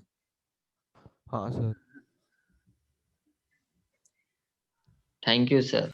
और सर न्यू ईयर पे कभी ड्रॉ होगा ये? करना है सर। कलरिंग करना है क्या? नहीं कलरिंग नहीं करना है, वो मेरे बच्चे करते रहते हैं। रुको बच्चे सर, तो कभी आपने ट्राई किया है कि नहीं? क्या कलरिंग? हाँ। अरे आधा काम तो हिंदी मुझे, काम सर आधा नहीं काम तो, करते। अरे आधा काम मुझे उनके स्कूल का मुझे ही करके भेजना पड़ता है भाई। सर भी डिटेल। सो अच्छा ये बेसिक इसमें फाउंडेशन बिल्डर में है ना। सर इसका 1 to 12 हो गया था। 1 to तो 19 हो गया था और 1 to 19 हो गया। केमिस्ट्री हो गया था। और अब देखो ये क्वेश्चंस भी करने हैं तुम लोगों को क्वेश्चन नंबर 20 से। देखो मैं सब समझाना चाहता हूँ कि तुम लोग जितना डिफिकल्ट समझ रहे हो उतना है नहीं। तो क्वेश्चन नंबर 20 पढ़ो, देखो एक बार तुम लोग, है ना। Entropy change of vaporisation eight constant pressure is given by, क्या आंसर आएगा उसका? सी। सी। बस तेरे लिए सब कुछ टफ है बेटा, तू छोड़ दे लाइफ में, है ना। ए आएगा ए वही। ए सर, ए अरे सॉरी ए, हाँ वो डेल्टा टी डेल्टा टी है, सॉरी। सो मैं बता रहा था कितनी आसान चीज है, उसको भी तूने टफ बना दिया, है ना। अरे सॉरी सर, डेल्टा टी देखा नहीं मैंने। अच्छा चलो, ऐसा क्वेश्चन नंबर 21 का आंसर तुमने टिकी कर रखा है यहाँ, बट उसमें डायरेक्ट फार्मूला था वो, है ना। हाँ सर। हाँ सर। अच्छा देखो क्वेश्चन नंबर 22 देखो कितना डिफिकल्ट है, उसमें फार्मूला ही पूछा हुआ है भाई, है ना। आइसोथर्मल एक्सपेंशन का फार्मूला है ना। अच्छा देखो 23 उससे भी टफ है भाई। किसी बहुत tough है एंडोथर्मिक सर। चेंजेस के लिए क्या होने वाला है, किसी एक्सोथर्मिक चेंजेस के लिए क्या होने वाला है ना। सब क्वेश्चन ऐसे ही है। हाँ अरे मैं बता तो रहा हूँ, ये देखो 20 सर मेंस में भी ऐसे आने चाहिए सर। ऐसे ही होते हैं भाई इसके, मतलब थर्मो के क्वेश्चन सेकंड लो ऑनवर्ड जो रिलेटिवली पढ़ना टफ था बेटा, है ना, उसके क्वेश्चंस आसान है। अच्छा तो अभी अच्छा, फाउंडेशन तो अच्छा है सर। हाँ फाउंडेशन बिल्डर ऑब्जेक्टिव, है ना। फाउंडेशन बिल्डर ऑब्जेक्टिव अब पूरा करना है तुम लोगों को, है ना। Okay sir. हाँ sir. Foundation okay sir. Builder objective अब पूरा करना है, ये वाला भी है ना, 82 से 87 सब खत्म करना है। हाँ सर। हाँ हाँ सर। फाउंडेशन बिल्डर ऑब्जेक्टिव खत्म करना है। फाउंडेशन बिल्डर सब्जेक्टिव में तो और भी आसान है यार, है ना। सर ऑब्जेक्टिव तो होने दो क्यों? सर, उतने में सर आपका 2 लेक्चर आ जाएगा सर, सच्ची सर। चलो फाउंडेशन बिल्डर ऑब्जेक्टिव पूरा ही खत्म कर डालो अब जा। हाँ सर, नेक्स्ट वीक में सब्जेक्टिव सर। नहीं फाउंडेशन बिल्डर ऑब्जेक्टिव पूरा खत्म हो जाएगा। और असाइनमेंट भी शेयर कर दूं थर्मोडायनेमिक्स का कि नहीं? Yes sir. उसकी भी ऑब्जेक्टिव क्वेश्चंस करना है यार। तो वैसे भी असाइनमेंट तो ऑप्शन होता है, बुकलेट कंपलसरी है सबके लिए। हाँ सर हम लोग असाइनमेंट को कंपलसरी समझते हैं। हाँ सर, हम असाइनमेंट कंपलसरी समझते। करते सर। कहाँ हो? सर असाइनमेंट करते हैं सर सर, वही तो करते हैं सर, बाकी वही booklet करते हैं सर, अब तक वही बुकलेट- किया है सर। बुकलेट तो ज्यादा नहीं आज हाथ में लेंगे। असाइनमेंट करते ज्यादा। चलो बढ़िया, बहुत अच्छे बच्चे हो तुम लोग, है ना। Thank you. तो thank you. Thermodynamics, entropy, yes ये सब आसान ही आसान लग रहा है, कर लोगे। यस ठीक, ट्राई तो कर ही लोगे, है ना। यस देखो भेज रहा हूं। सर ना सर तो ट्राई तो हर एक चीज करते हैं, लेकिन होता है सिर्फ असाइनमेंट। चलो ये असाइनमेंट भी मैंने थर्मो का, पूरे ही थर्मो का भेज दिया, 3 असाइनमेंट, है ना। ओके सर थर्मो के बाद आप सॉरी ऑर्गेनिक लोगे। ऑर्गेनिक आईयूपीएसी नेम, उसके बाद जनरल ऑर्गेनिक केमिस्ट्री, वो वाली कहानी स्टार्ट हो जाएगी। और अपना उसके बाद हेमंत सर हाइड्रोजन पढ़ा देंगे और S&P ब्लॉक एस पढ़ा ब्लॉक। देंगे, है ना। सर बोलो। ऑर्गेनिक के बाद 12th का चालू होगा बाद में।